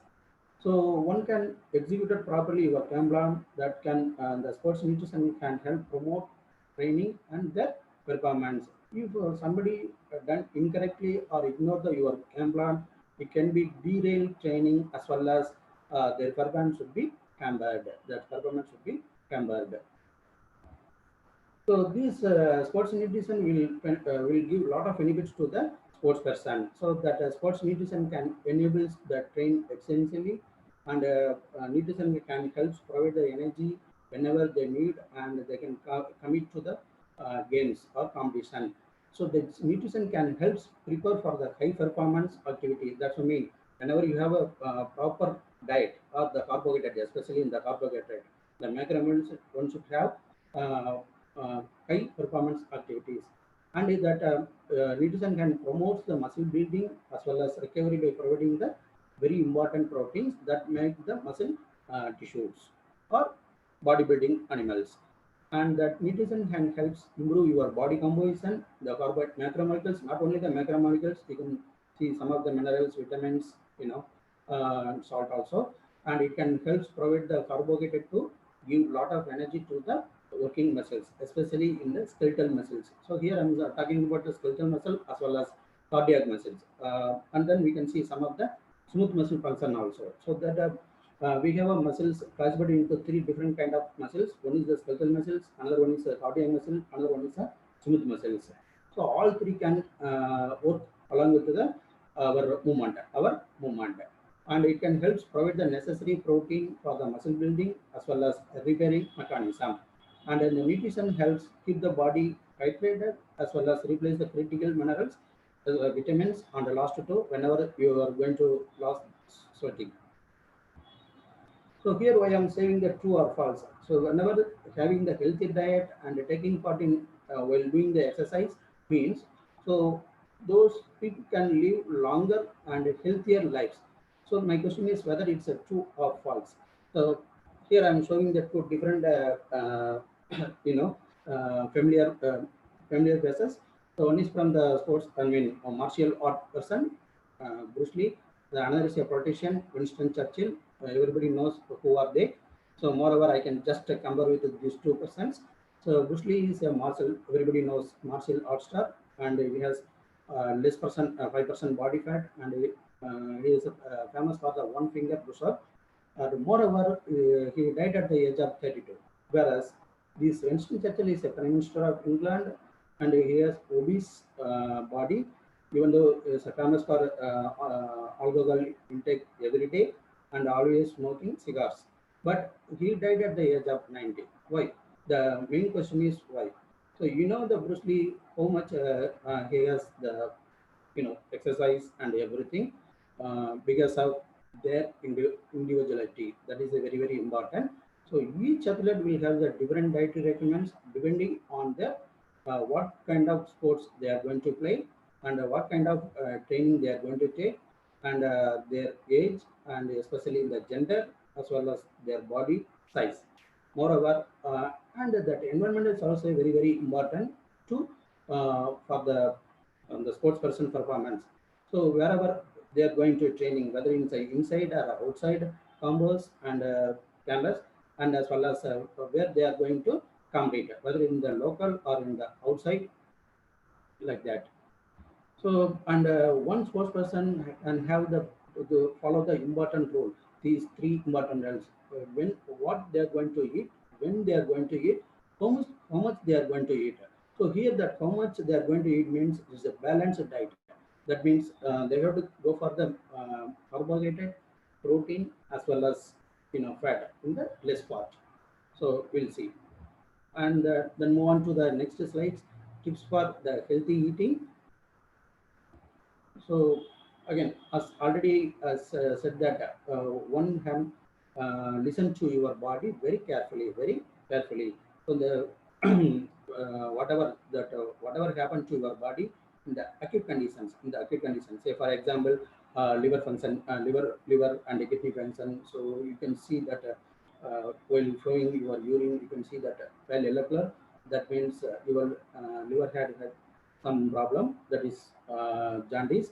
So you have to measure the bilirubin level. You have to measure the bilirubin level. Not only that, you can measure the liver function test, such as the parameters of aspartate transaminase, AST, ALT, ALP, and even especially gamma glutamate transportase. So if somebody while taking the drinking, so it will leads to the liver fibrosis, and finally it will leads to the liver hepatitis. Finally, it will fatal. So one should listen to your body first. So what kind of problem I'm going to face? So that is very important. So that's a very important tip for the healthy body as well as the sports performance. So here I am showing the two different kind of hunger. One is the physical hunger and the emotional hunger. Especially the physical hunger will come for the common people. So that's what even it comes on gradually. You can see for the morning tea or coffee, and then breakfast. After some time, you can go for a lunch and snacks, evening snacks, and then dinner. So that's why that physical hunger will slowly, gradually increasing, and whether it's possible to postpone yourself. So nothing going to be happen for 1 or 2 days, but at the same time, you can settle this with any kind of food. So even either you can go for the more carbohydrate or more protein or more fat content food. So at the same time, you can fully and whenever you want to stop, you can stop. There is no any anxiety. So I want to go for this food. So I want to go for this food like that, and you can have part of satisfaction. Okay, today morning I had 3 idli, that is sufficient for my morning session. Then I can go for the lunch. During the lunch I can go for rice, the limited, and I can go for rasam. Finally you can go for the cut rice. But whereas the emotional hunger will go for the suddenly it will comes, and they can feel no, I want to go for this food. Say for example, late chips and junk food, and even that causes a more specific craving, such as they wanted to go for the pizza, chocolate, ice cream, and so on. And then they wanted to they have to take that more food than the normal, because of the brain will give the additional anxiety. So you give that some peripheral nervous system to activate the small intestine to secrete the bile acids. We'll see why that secretion of bile acids can will be secreted from the gallbladder while doing the emotional hunger in the later. So and then you can feel guilty. So still I want to more food. Still I want to more food. That means you are come acrossing or you are overcoming your feeling. That's what the two different type of physical hunger as well as emotional hunger. So the sports person should have normal physical hunger only, not for the emotional hunger. They have to be very careful about the emotional hunger. I lost this game, so don't got more anxiety. So that is more anxiety. Not only more anxiety, you have to go for the even sometimes suppressed, depressed mood also. Sometimes want to go for some unwanted food. So that is very important. So then this food pyramid will show for it will show for food pyramid. So one should have to healthier life. One should go for the brain. Sorry for the disturbance. Hello. Who's speaking?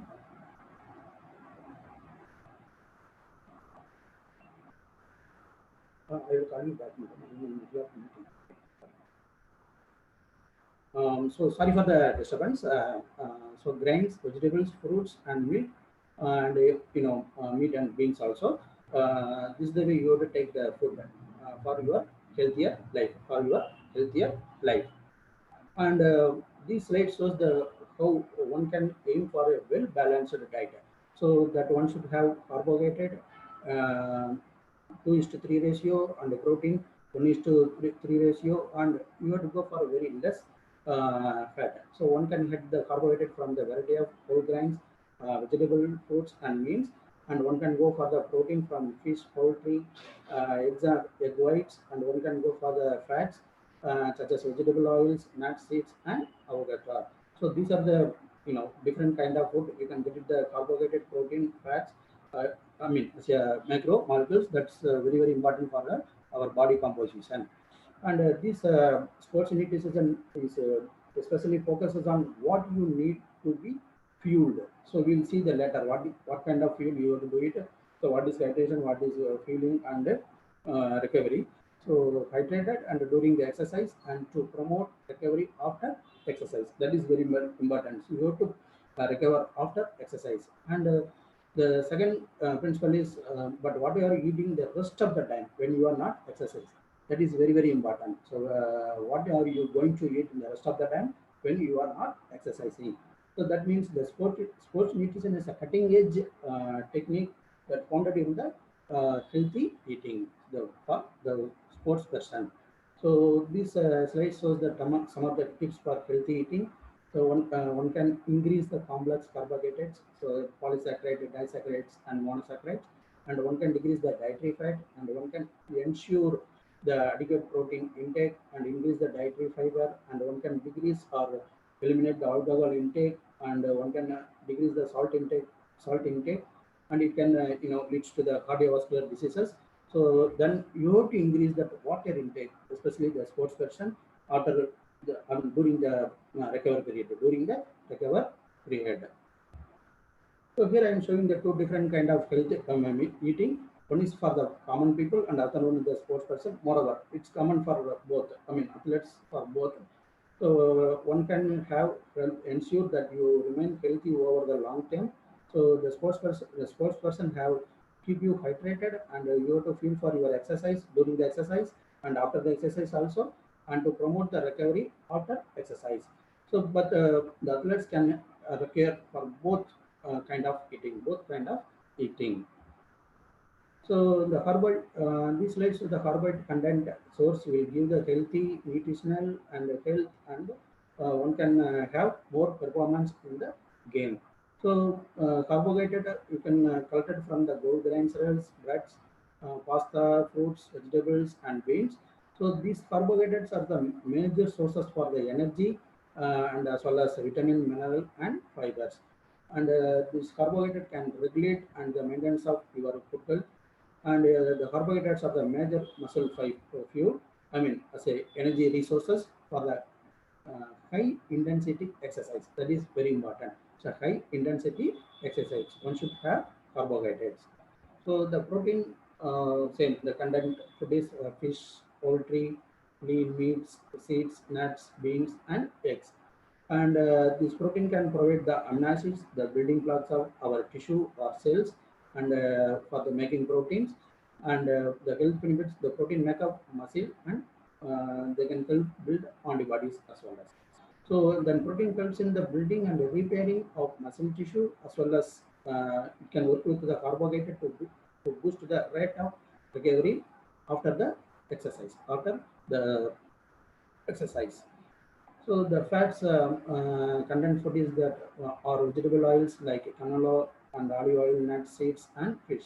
And these fats are the major sources for energy, and as well as vitamin A, D, E, K, and omega fatty acids and other essential fats. And then fats can support the maintenance of your foot health. And fats are the major fuel sources for here. It's a low intensity exercise. So, and the sports person should have some certain, limitation for taking the certain foods. So one can limit your intake of, remember, the saturated fat. That is very important. So one can have for the unsaturated fat is nothing happen. And cholesterol by choosing the lean meats and low fat or non-fat dairy food and egg whites. And you have to keep the trans fat not for the cheese fat intake as low as possible by reading the labels, and limiting your intake of fried fast foods and commercially prepared backed goods.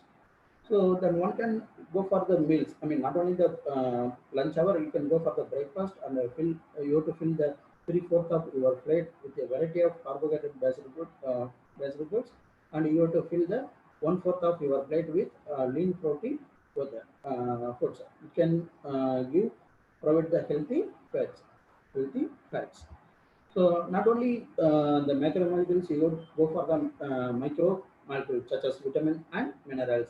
So these vitamin and minerals are the essential to the diet. When those vitamin and minerals can't make them ourselves, so you have to get those vitamin and minerals from the foods or dietary supplementation. So these essential micronutrients have many important functions. So they can support your growth, repairing tissue, carrying the oxygen to muscles and other tissue, and supporting the metabolism of energy and energy with carbohydrate, protein, and fat.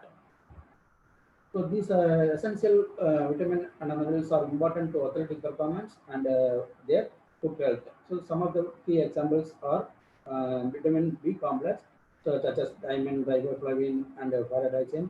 So these vitamin B complex are helpful for energy and nutrient metabolism.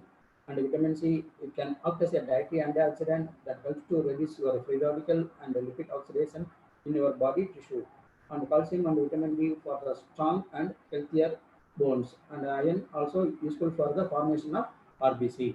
So instead, I mean, among this one, then you can go for the extra, additional work. You have to consider taking the basic daily multivitamin or mineral supplement in a prescribed format. One should have the physical physiotherapist.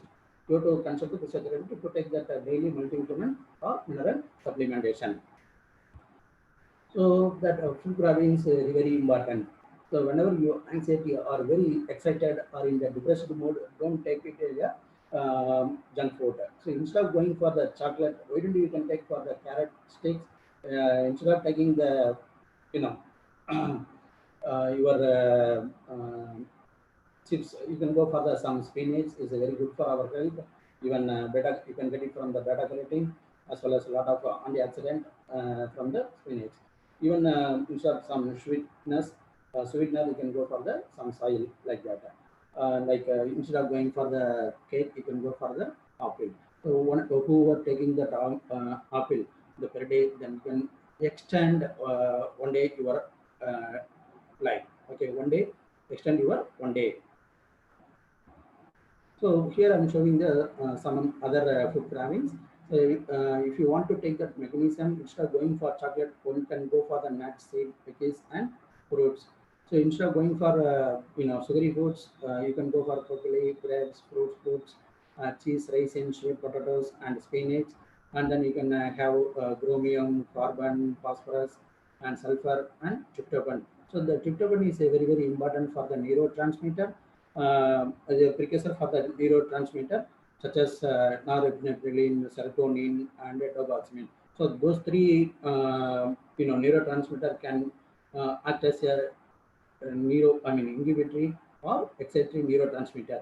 So once you have, there is any imbalance between the tryptophan as well as tyrosine. So one can go for the either you can be excited or in the depressed mode.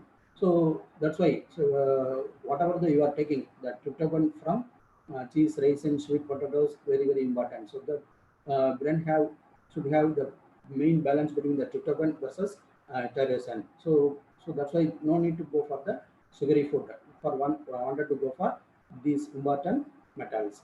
And even instead of going for bread, pasta, and other carbs materials, you can go for high protein foods like meat, fatty acid, chia seeds. So you can get a lot of nitrogen, and even calcium. So very important for the bone formation as well as reabsorption. And then you have to go for only organic milk and cheese, green leafy and vegetables. So not to go for the oil food. So you have to avoid the fried foods especially. And you want to go for the chloride. It's very important for the combination of chloride calcium channels. That is then only the calcium can enter into the your body, I mean your cells, so that calcium can do a lot of variety of work, variety of functions. So that if you want to enter the calcium more in the cells, so one should have the chloride activated calcium channels. So then one should have a lot of chloride. So that chloride comes from fatty fish and goat milk instead of going for the salty foods. So then here I'm showing some of the most adaptable creatures on the earth. So just for this one. And nowadays, the dietary supplementation is a big business in the throughout global. So you can see big business. So especially you can see the sports nutrition. It will occupied for the 12% during the global. So this is from the 2011. So then move on to the 3 principles of sports nutrition. That means hydration. After hydration, you have to fuel your body. Then after fueling, you have to go for the recovery after exercise. We'll see what are they. So one should have the one should follow the 3 most important principles. That means one is stay. You have to be hydrated, always in the hydration state, and you have to provide the fuel for your muscles after exercise or before exercise as well. So and then you can promote the optimal recovery after exercise. So apply these 3 principles correctly as part of your training, and it will help you commit at your best in your competition or games, whatever. So and then you can see this during exercise, you lose fluid and electrolyte as you sweat. Sweating. So that main electrolyte is sodium and potassium. So one should have replaced both fluid and sodium during the exercise. One can become the dehydrated. That means that sports person to become dehydrated. The dehydration also impair your concentration and the ability to make tactical decision during the competition. So one should have hydrate always. So you should stay hydration level. So you can see this right kind of this slide show a lot of tips for the better hydration. And in the right hand slide, you can show the how much water required for each organ of our body. So the brain and heart require 73% of the water, and lungs requires 83%, and muscles and kidney requires very important 79%, and bones requires 31% of the water. So if you are losing the 2% of your body weight that due to the fluid loss during exercise, means you are dehydrated and your performance has already been should be hampered. So the consuming the too much the normal water, I mean the plain water during exercise leads to overhydration, potentially resulting in the hyponatremia. So hyponatremia means decrease the electrolytes in your blood, So that means it also impairs the performance, as well as it will causes the serious health consequences. So one should have water take properly. So after exercise or before exercise as well. So fortunately, the dehydration and overhydration can be avoided, or you have to mimic that problem by sticking to your disciplined hydration plan. So here this slide shows some of the test condition. If you have 0 to 1%, nothing happened. But if you are having the 2% stress condition, that it will be discomfort. You can see some discomfort in your body. And if you more than 3%, then your body blood volume should be decreased, and you can have the impaired physical activity.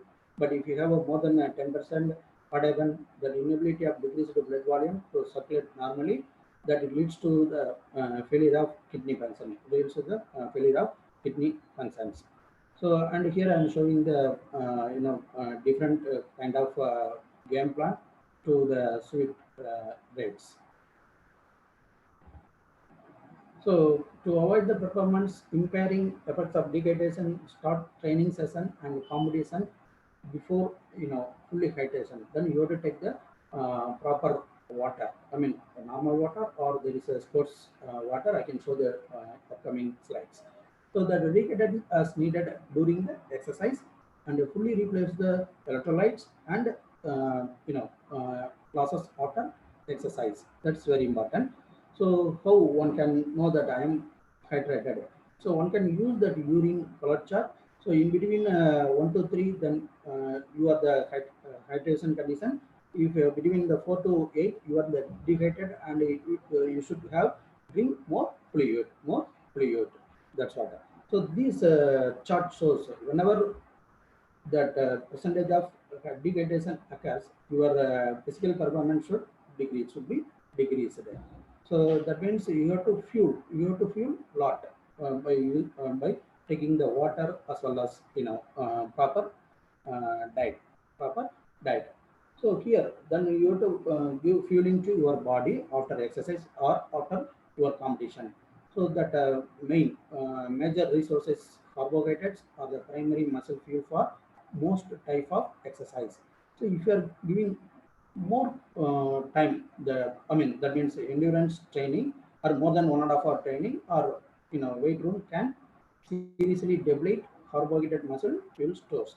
So you can see this chart as well as the during exercises how you can deplete your glucose intake and as well as fat intake as well. So here I'm showing the two different, two different kind of glucose. So the sports person required instant glucose. So the two forms of carbohydrate, the glucose can circulate in the bloodstream, and one can get the fuel as soon as possible from the glucose metabolism. The other one is the storage glucose. That means glycogen. It can be stored in the muscle as well as few amount in the liver. So when you are fully loaded with the carbohydrate, then the glucose, if you burn, you can get 40 calorie, and if you get it the calorie, stored from the glycogen, you can get the 1900 calories. So from muscles as well as liver glycogen. So what is the meaning getting the wall? So that means once the person, the sports person doing the longer time exercise or after 24 once done with some sports or some competition, then they wanted to do it after 24 hours. They don't have any fuel, any energy sources, especially for the glucose. That means after that, what happened? Glycogenolysis occur. Glycogenolysis occur, so that our body can get the glucose from muscle glycogen. That means glycogen converted into glucose by glycogenolysis. So that means our energy can relate of glycogen. Even after some time, what happened? You can utilize the muscle glycogen as energy sources. Then what happened? Then our body can go for the liver glycogen. So what happened? You rely on your small reserves of glycogen and maintain the blood glucose level. After even you can utilize the liver glycogen also. What happened? The blood sugar levels dropped up, and you are the forced to either slow it down or stop. So this condition is called as hitting the wall. So then you have to avoid the running out of fuel during the workout or competition. So then that means what you have to do it that start training sessions and the competition fully filled. So you have to take the proper food, and that you have to refuel as needed during the exercise. That means that during the exercise, and you can replenish the glycogen store after the exercise. So low carbohydrate diets are not appropriate for athletes. So, and after the refueling, and then you have to go for the recovery conditions. So workout and competition deplete your glycogen storage. So muscle tissue is damaged as you are train and commit and requires the repair mechanism, and your muscles are also being stimulated to adapt to your training workload. So how do one can recover from the feeling? So recovery is where you realize the gains from all of your training. Recovery enables you to be ready for your next workout or competition. So the recovery include reloading carbohydrate fuel stores, and you have to repair and building your muscle proteins as well as total tissue protein, and new muscle tissue formation as well as rehydrating. So that's what. In order to promote the rapid recovery, what you want to do for the rapid recovery? So as soon as possible after training or committing any competition. So that means your carbohydrate for glycogen restoration, that is very important. So protein for the repairing and building new muscle tissue, and even electrolytes for the rehydration. So once you want to recover so fast, so you have to go for the glycogen replenishment after first 30 minutes of exercise. So now I want to summarize the principles of three principles of nutrition. So to apply these principles correctly, practice them during the training. So whenever you want a training and sports nutrition regime or in synchronicity, you can maximize your performance lot. And it is only through a system of trial and error during the training that you can develop your own personalized sports nutrition plan and practice your sports nutrition regime during the training. Don't try anything new on race or the particular day or particular game day. So then I move on to the game plan. That means hydration, fueling, and recovery. So then what you have to do it for the exercise fully hydrated. So one want to do it fully hydrated and fuel. So starting workout and competition with full hydrated. So it can help your train hard and achieve the effectiveness with workouts. And it can help your commit with the competition. And a makeup or any fluid deficit from prior workout or competition. So one should have consumed that 600 ml water or sports drink before training or committing. Then you have to keep hydrating as needed during warm-up session also. So monitor your hydration status before exercise by checking the color of your urine. If you have a light yellow color, that means you are consistent with the adequate hydration. If urine is showing the apple color, then you should procure more fluid. So then here I am showing the what you are going to take in the breakfast as well as lunch or dinner. So these are the some of the food intake while taking the breakfast or lunch or dinner.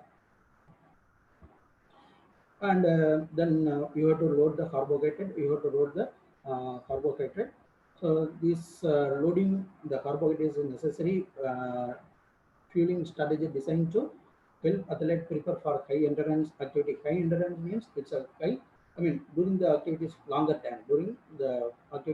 time, and consider the carbohydrate loading before periods of intense training or a long endurance event. So one should have longer practice. One should by carbohydrate loading should be more 20%.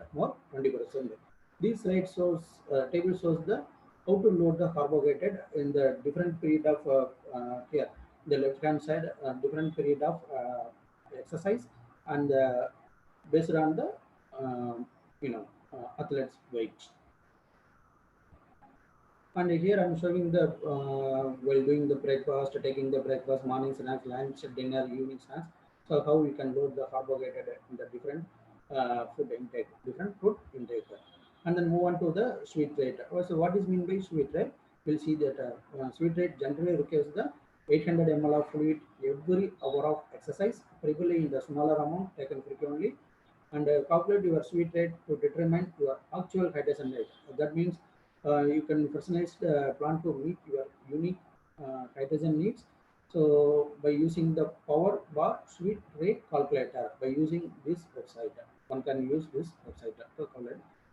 And one can carry your own sports bottle or fuel belt and use brake wisely. And one can monitor the effectiveness of your hydration plans. Many athletes fall for short of meeting their hydration needs during exercise.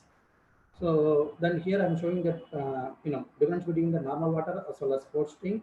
So the normal water fine when exercising for less than 1 hour in moderate temperature condition, whereas the sports drink is recommended for the exercises of more than 1 hour and anytime conditions, whether it is a hot or humid conditions. And the previous, here I'm showing that a lot of difference between normal water as well as sports drinks. And move on to the refuel as needed during exercise. So for the during exercise, we need the energy to load. So one should go for the carbohydrate. It's a primary muscle. And second one is that this slide shows the recommendation for carbohydrate. So whenever you're going for the long lasting the exercise, more than 1 hour, 1 and 2 hours, or more than 3 hours. So one should have consumed this much carbohydrate while doing the exercise, while doing the exercise. And finally move on to the full recovery after the exercise. That means after the exercise. So your body is ready to start recovery process as soon as you finish your workout or competition, but you need to provide the necessary nutrients. So that's what carbohydrate for the depleted, restore for the depleted glycogen storage, and the protein for the repair and build muscle tissue, and fluid and sodium for the rehydration status. Hydration status.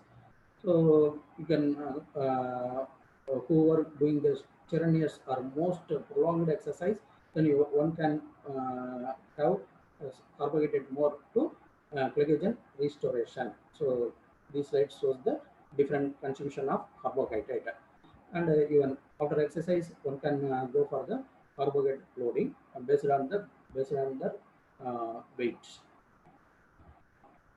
So again one can have the protein lot, and this slide shows the recommendation for the protein for based on their weight, as well as you can see resistance exercise, endurance exercise, as well as teenage athletes.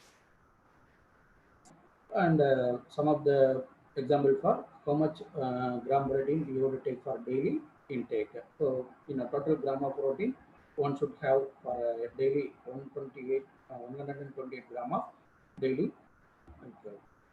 So finally, the electrolytes. Even if you are diligent in your hydration efforts, during the exercise you may lose more fluid than you take in.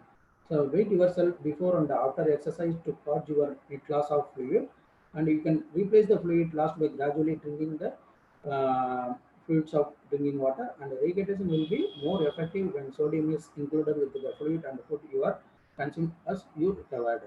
So now, so whatever I discuss right now, it's a common for the sports person as well as how much they are going to take for the macromolecules, carbohydrate, protein, as well as fat. Here I'm going to talk about my work. So that means here you can see how this muscle relaxation or muscle contraction can helpful for the sports person. So especially if you're having a lot of food intake. So what happened after digestion, then it will come for the small intestine. There is discomfort in our body. That means you can have some agonist or some ligand for the G protein coupled receptor present in the smooth muscle or skeletal muscle or in the cardiac muscle as well. So that's why we are using the bile acid induced G protein coupled receptor TGR5. That activation can help all the muscle relaxation.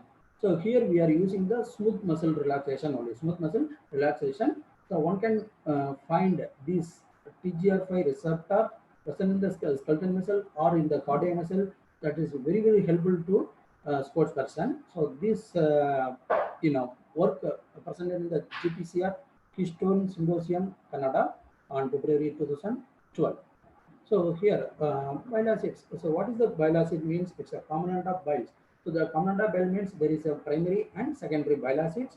So these bile acids are synthesized in the hepatocytes, especially in the liver, and they can stored in the gallbladder. Whenever the food comes into the small intestine, the first part of the small intestine, jejunum, then these bile acids.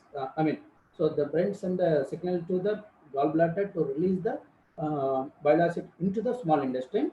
So there is a first part of the small intestine, jejunum. So the bile acids are very important for the normal digestion and absorption for the fats as well as vitamins. So these bile acids are very, very important for elimination of cholesterol from the body and in the regulation of the intestine microbial flora. So most of the secreted bile acids, secreted bile acids are transported back to the liver through the enterohepatic circulation. So we require the bile acids because the bile acids are a precursor for the cholesterol. So that cholesterol is, one can have 150 to 250 milligram per ml. So one should have more than that one. That is also more problem to the body. But this cholesterol is very, very important for the steroid precursor for the steroid hormones not only the steroid hormones, the cholesterol can go for a lot of other metabolism. So fatty acid metabolism, and then it can enter into the TCA cycle, enter into the in that cholesterol can convert it into the acetyl-CoA. That acetyl-CoA enter into the TCA cycle, then TCA cycle provide the lot of energy. So this is very very important for bile acids.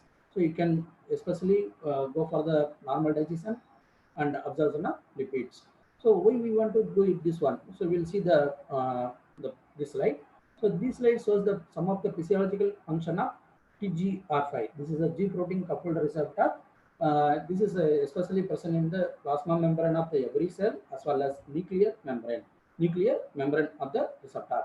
So you can see the TGR5 can work on the skeletal muscle, and present in the skeletal muscle, and it can regulates the glucose homeostasis. That means, so the sports person, whenever they require more glucose, then it will activate the insulin from the pancreas. Then pancreas can release the insulin. That insulin can control the glucose in the blood circulation, or you can go for the muscle glycogen, the storage glucose as a glycogen, and then you can activate the glycogenolysis. Then the glycogenolysis, the glycogen can convert it into the glucose, then enter into the blood circulation. So that means the TGR way activating that so many mechanisms. So one can have the ligand for this TGR5. So that is useful for the sports performance. So they already, this Intercept pharmaceutical, they already found the ligand for TGR5, INT777. So that's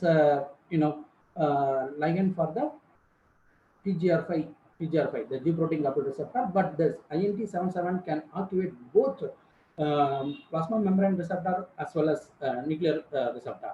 So, but we required especially present in the G protein coupled receptor present in the plasma membrane of every cells. So we will see the later slides.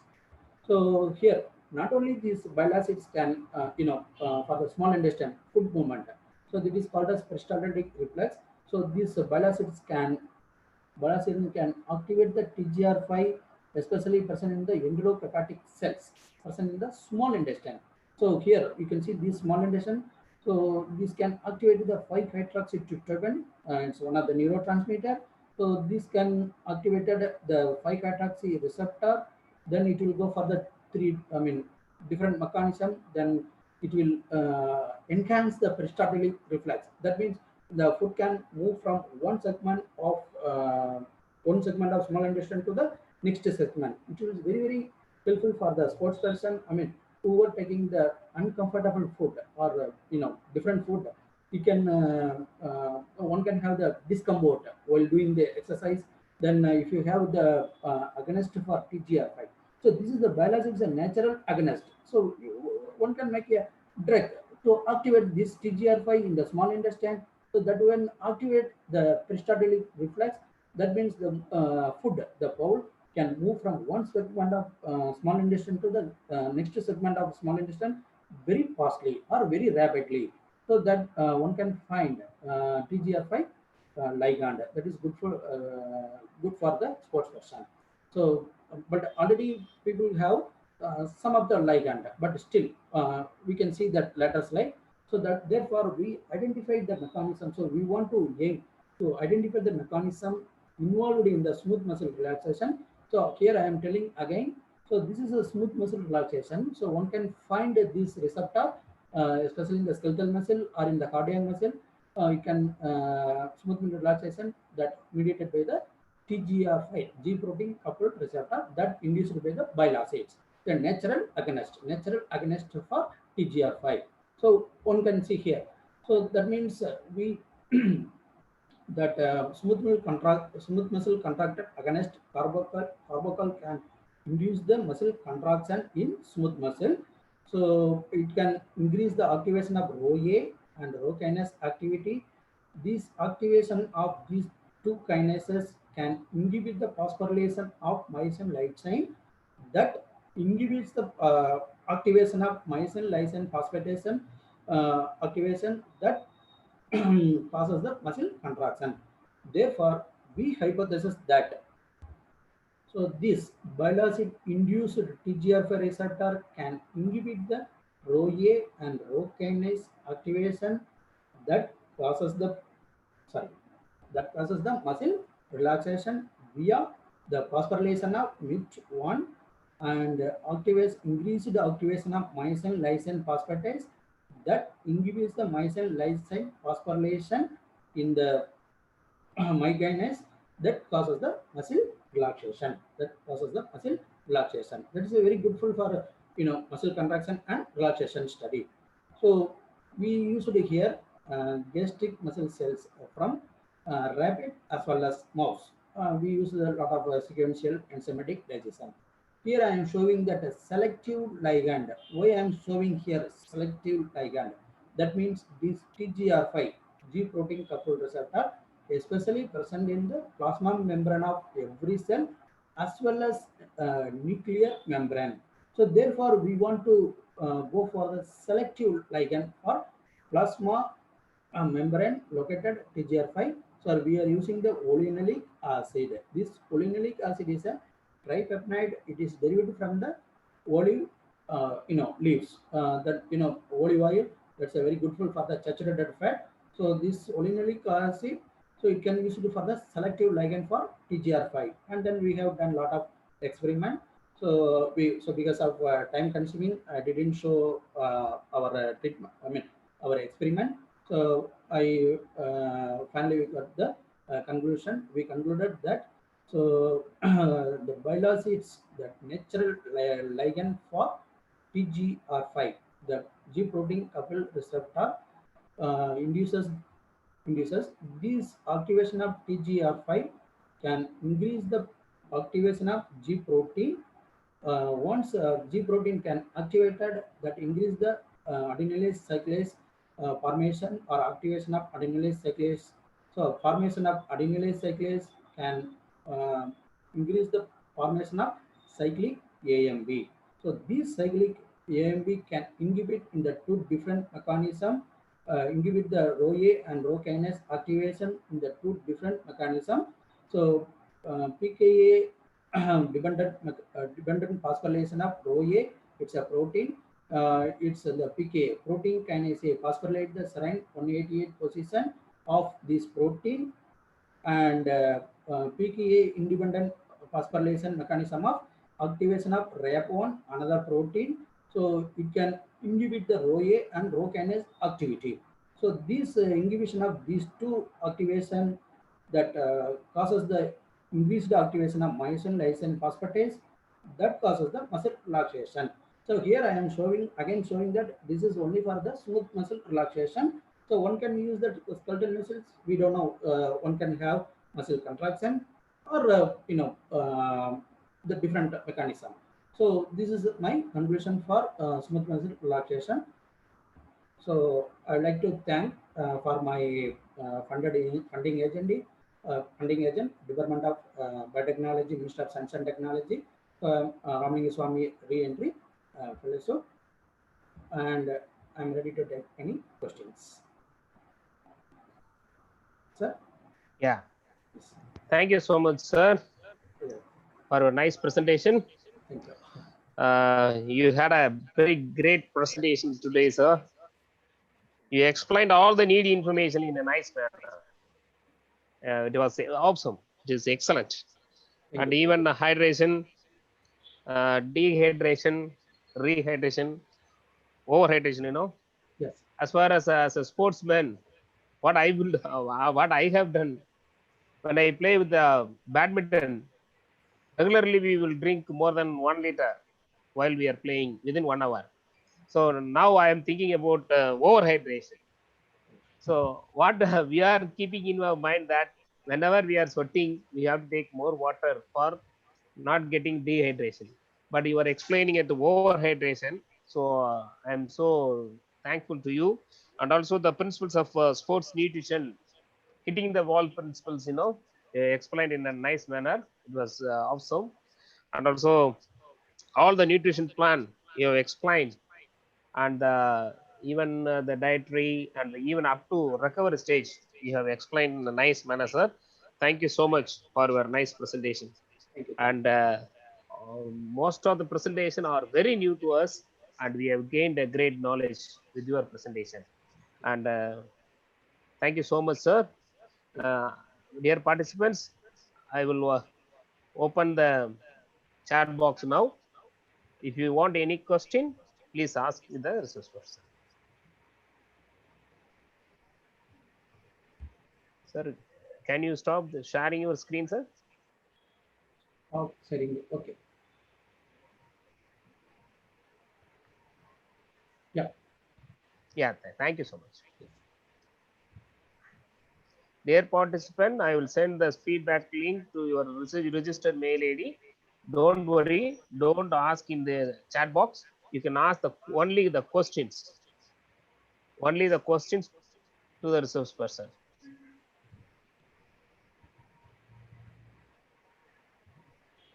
Question இருக்கு. Yeah. இப்போக்கு ஒரு question இருக்கு. Yeah. Yeah. Sir, will taking eggs make one obese? Sorry? Sir, taking eggs will make one as a obese or not? I didn't get that exact question, sir. Can you tell me? No. Huh. If you take more eggs, will it make you as obese or not? No. Actually, yeah, whatever. So you have to be very careful. Whatever, even the carbohydrate also. So if you beyond the limit, so that is very very important. If you take that egg, it won't be, and that's what I said, that individuality. So said that no, compare with the two different personality. So that's based on the individuality and your your basic stamina. So even some can do a lot of exercise, but you can see it becomes obese. Not like that. So based on the stamina or individuality of your body composition, especially, right? And your metabolism, what the kind of metabolism occur in your body, inside the body. So especially in your metabolism, how liver can work on the egg, I mean the protein. Okay, that's very important. So that means what I'm saying, that individuality. That's all. Oh, thanks, sir. This is a question from Deepak Sibi. Is keto diet is good for health? What are the side effects and the benefits of keto diet? Ketogenic, sir? Keto diet. Keto diet. Yeah, this ketogenic amino acids is very very important. You should know. Say for example, glycine. Okay, it's a non-essential amino acids that very very useful for formation of glutathione. Okay, so glutathione can act as a antioxidant. So that whenever you want to take the ketogenic diet, very very important. So it's good for your health. Ketogenic diet. Yeah. Thank you, sir. Sir, what about the balanced diet, carbohydrate and protein ratio? Will it varies with the age, young to adult? Actually, that's what based on their weight, based on their weight. That's what I showed a lot of recommended carbohydrate, protein, even fats table also. So based on the weight as well as gender also, gender, that is also very important. Okay, sir. Okay, sir. Thank you so much for a nice answering question, because all the participants are encouraging you with their words and searching for the question, but I couldn't. Thank you so much for your nice presentation, sir, once again. And we are in the part of the end of the session. And as an organization secretary, I want to present the certificate for you, sir. Please accept it. Thank you. Thank you. This is for our presentation. We have to give a certificate of appreciation to you, sir. Thank you so much for your valuable time spending for this webinar. Thank you so much, sir. Thank you. Please accept it. Sure. Thank you. Thank you.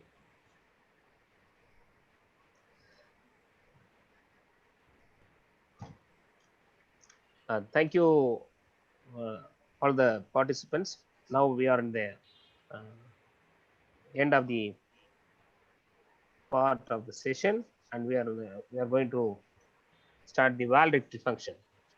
May I request Dr. P.V. Selvam sir, Professor and Director, Department of Physical Education, Annamalai University, to deliver the valedictory address, who is the convener of this international webinar on recent advancement in research. And he is the man behind all our effort. Sir, please. Good evening, all of you. Really, first of all, I thank to our Vice Chancellor and Registrar to permit us to conduct that international webinar on advanced research. So really, that's a wonderful session. The webinar inaugurated by our respected Dean, Dr. Jnanadevan, and the chairpersons. That's a first session they handled with the Abali Subramaniam in related to the sports and business. So definitely, because in future that every sportsman or those who are involved for the physical education promote our country. In this aspect, he given us some ideas to our young generation. Definitely, it will be implemented. Then second session handled by the Dr. Muhammad Isha from USA. He taken a class for the sports and mental health, but he have a new direction for the research, brain and sports. It will be useful for us to in having the future research. Then third session that's handled by the Dr. M. Sengutuvelan from USA. He taken the physical and mental well-being of curing coronavirus, because that's the right way, because everybody, we are afraid of the coronavirus. So he given a lot of suggestions to us to making away from the coronavirus. Then fourth session handled by the Mrs. Vijaya Sindhil Kumar from Oman, movement of sports. She discussed a lot of about how we can make it a movement to success for the sports field. Then today's sessions, first session handled by the Saravana Babu from Mysore. He is given the importance of sleep in athletic performances. And the last session handled by the Dr. Sindhil Kumar from Andhra Pradesh, dietary, supplementation, and sports. Normally all the subjects, because when we are handling the team, we are insist the players to take rest, to take diet properly. So we are taking only for the practical, but scientifically they proven what is the impact on these things. So really congrats to all the resource persons. They have a very nice sessions, and definitely the participants, they get more benefited through the webinar. Apart from that, I thank the participants. We are making a cooperation, whatever we given directions, we are follow the things, and we are cooperated with us to smooth conduct of the webinar. Once again, I thank for all the participants to attend the seminar. Then apart from that, first and foremost, I thank my student, that Muhammad Isa. Because of him only, the webinar making a grand success. And then one more news for the participants. Coming to third and fourth, we are make a plan to conduct an international webinar on journal paper writing. So if you are, that may be placed in the website, Annamalai University website. If you want, you can register and you can participate in the webinar also. And once again, I thank the organizing secretary and co-organizing secretary. Their success in the target, and really congratulate them, both of them, to making a very grand success in the international webinar. Thank you, one and all, for this opportunity. Thank you, sir. Thank you so much, sir, for your encouraging words. You are behind us for all the success. Thank you so much, sir.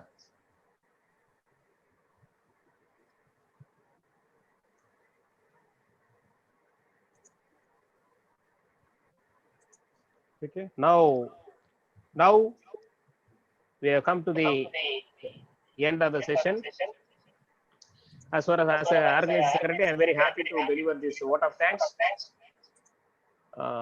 First and foremost, I want to thank our Honorable Vice Chancellor, sir, and Honorable Registrar, sir, and the beloved Dean who inaugurated this function, and also the respected Professor Director, Dr. P.V. Sulu sir, who has given welcome address in the inauguration function and who delivered the valedictorian of this the last day of the webinar, and the most respected resource persons, Dr. Muhammad Isa, Dr. Kabali B. Subramaniam, Dr. Sengutu Valan Murugan, Mrs. Vijaya Sindil Kumar, Dr. C. Saranababu sir, Dr. R. Sindil Kumar sir. The most resourceful resource person, I want to thank as an organizing secretary on behalf of the Department of Physical Education, Annamala University. I thank one and all. And also, I want to thank all the participants for your kind participation in all the 3 days session. And dear participants, don't worry about the feedback link and the certificate. I will send the feedback link to you through your mail. So I will get a attendance shortly. Definitely, I will send it to you through mail. Don't worry. And with the blessings of my teachers, Dr. Aditya Pillai sir, Dr. A.S. Nageshwaran sir, Dr. Sundum sir, Dr. B. Navanithan sir, Dr. Subhashri ma'am, and Dr. Vedinan sir, and Dr. Mangekasi ma'am. I'm here at this stage as an associate professor in this field. I'm recollecting all the memories I traveled with my teachers. With the blessings of them, I'm here as an associate professor. Thank you so much for your blessings, sirs and ma'am. And also I want to thank the Innovation Center, Annamala University Innovation Center, for uploading our details in our website. At the outset, I want to thank another important person who is my student and who is working as an assistant professor in Manolisundara University, Dr. S. Sedu, who has helped a lot for this webinar. And I am very proud to say that you are my student. Thank you, sir, Dr. Sedu, and thank you, dear participants. Very shortly, you will get a feedback link through your mail ID. Don't worry about it. Your certificates will be delivered to your email within 7 to 8 days from today. And we will collect all the 3 days feedback link, and we will get listed. And minimum, if we get 40% of attendance, definitely we will provide you certificates. And if you get least below 40%, and we are no there is no way to give you the certificates. And I will send all the PPT and all the resource person I have contacted, and all they have accepted to send their PPT. And also I will send the PPT to your mail. Definitely, I hope it will be more useful. Thank you, one and all. Thank you, sir. Thank you, sir. Thank you, Karthikeyan, sir. Thank you, sir.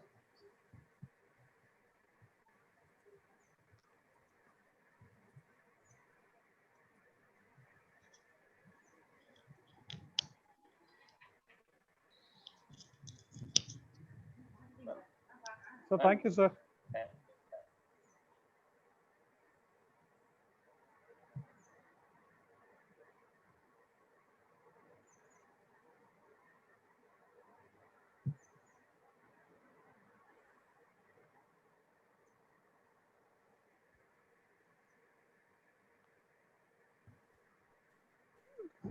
Sir, leave ஆயிடுங்க sir. Sir leave பண்ணுங்க. VS sir. VS sir இருக்காங்க. Okay okay. Okay, PK. Okay, thank you. Sir, sign out. Yeah, please. Sir, thank you so much. Thank you. Thank you for great support.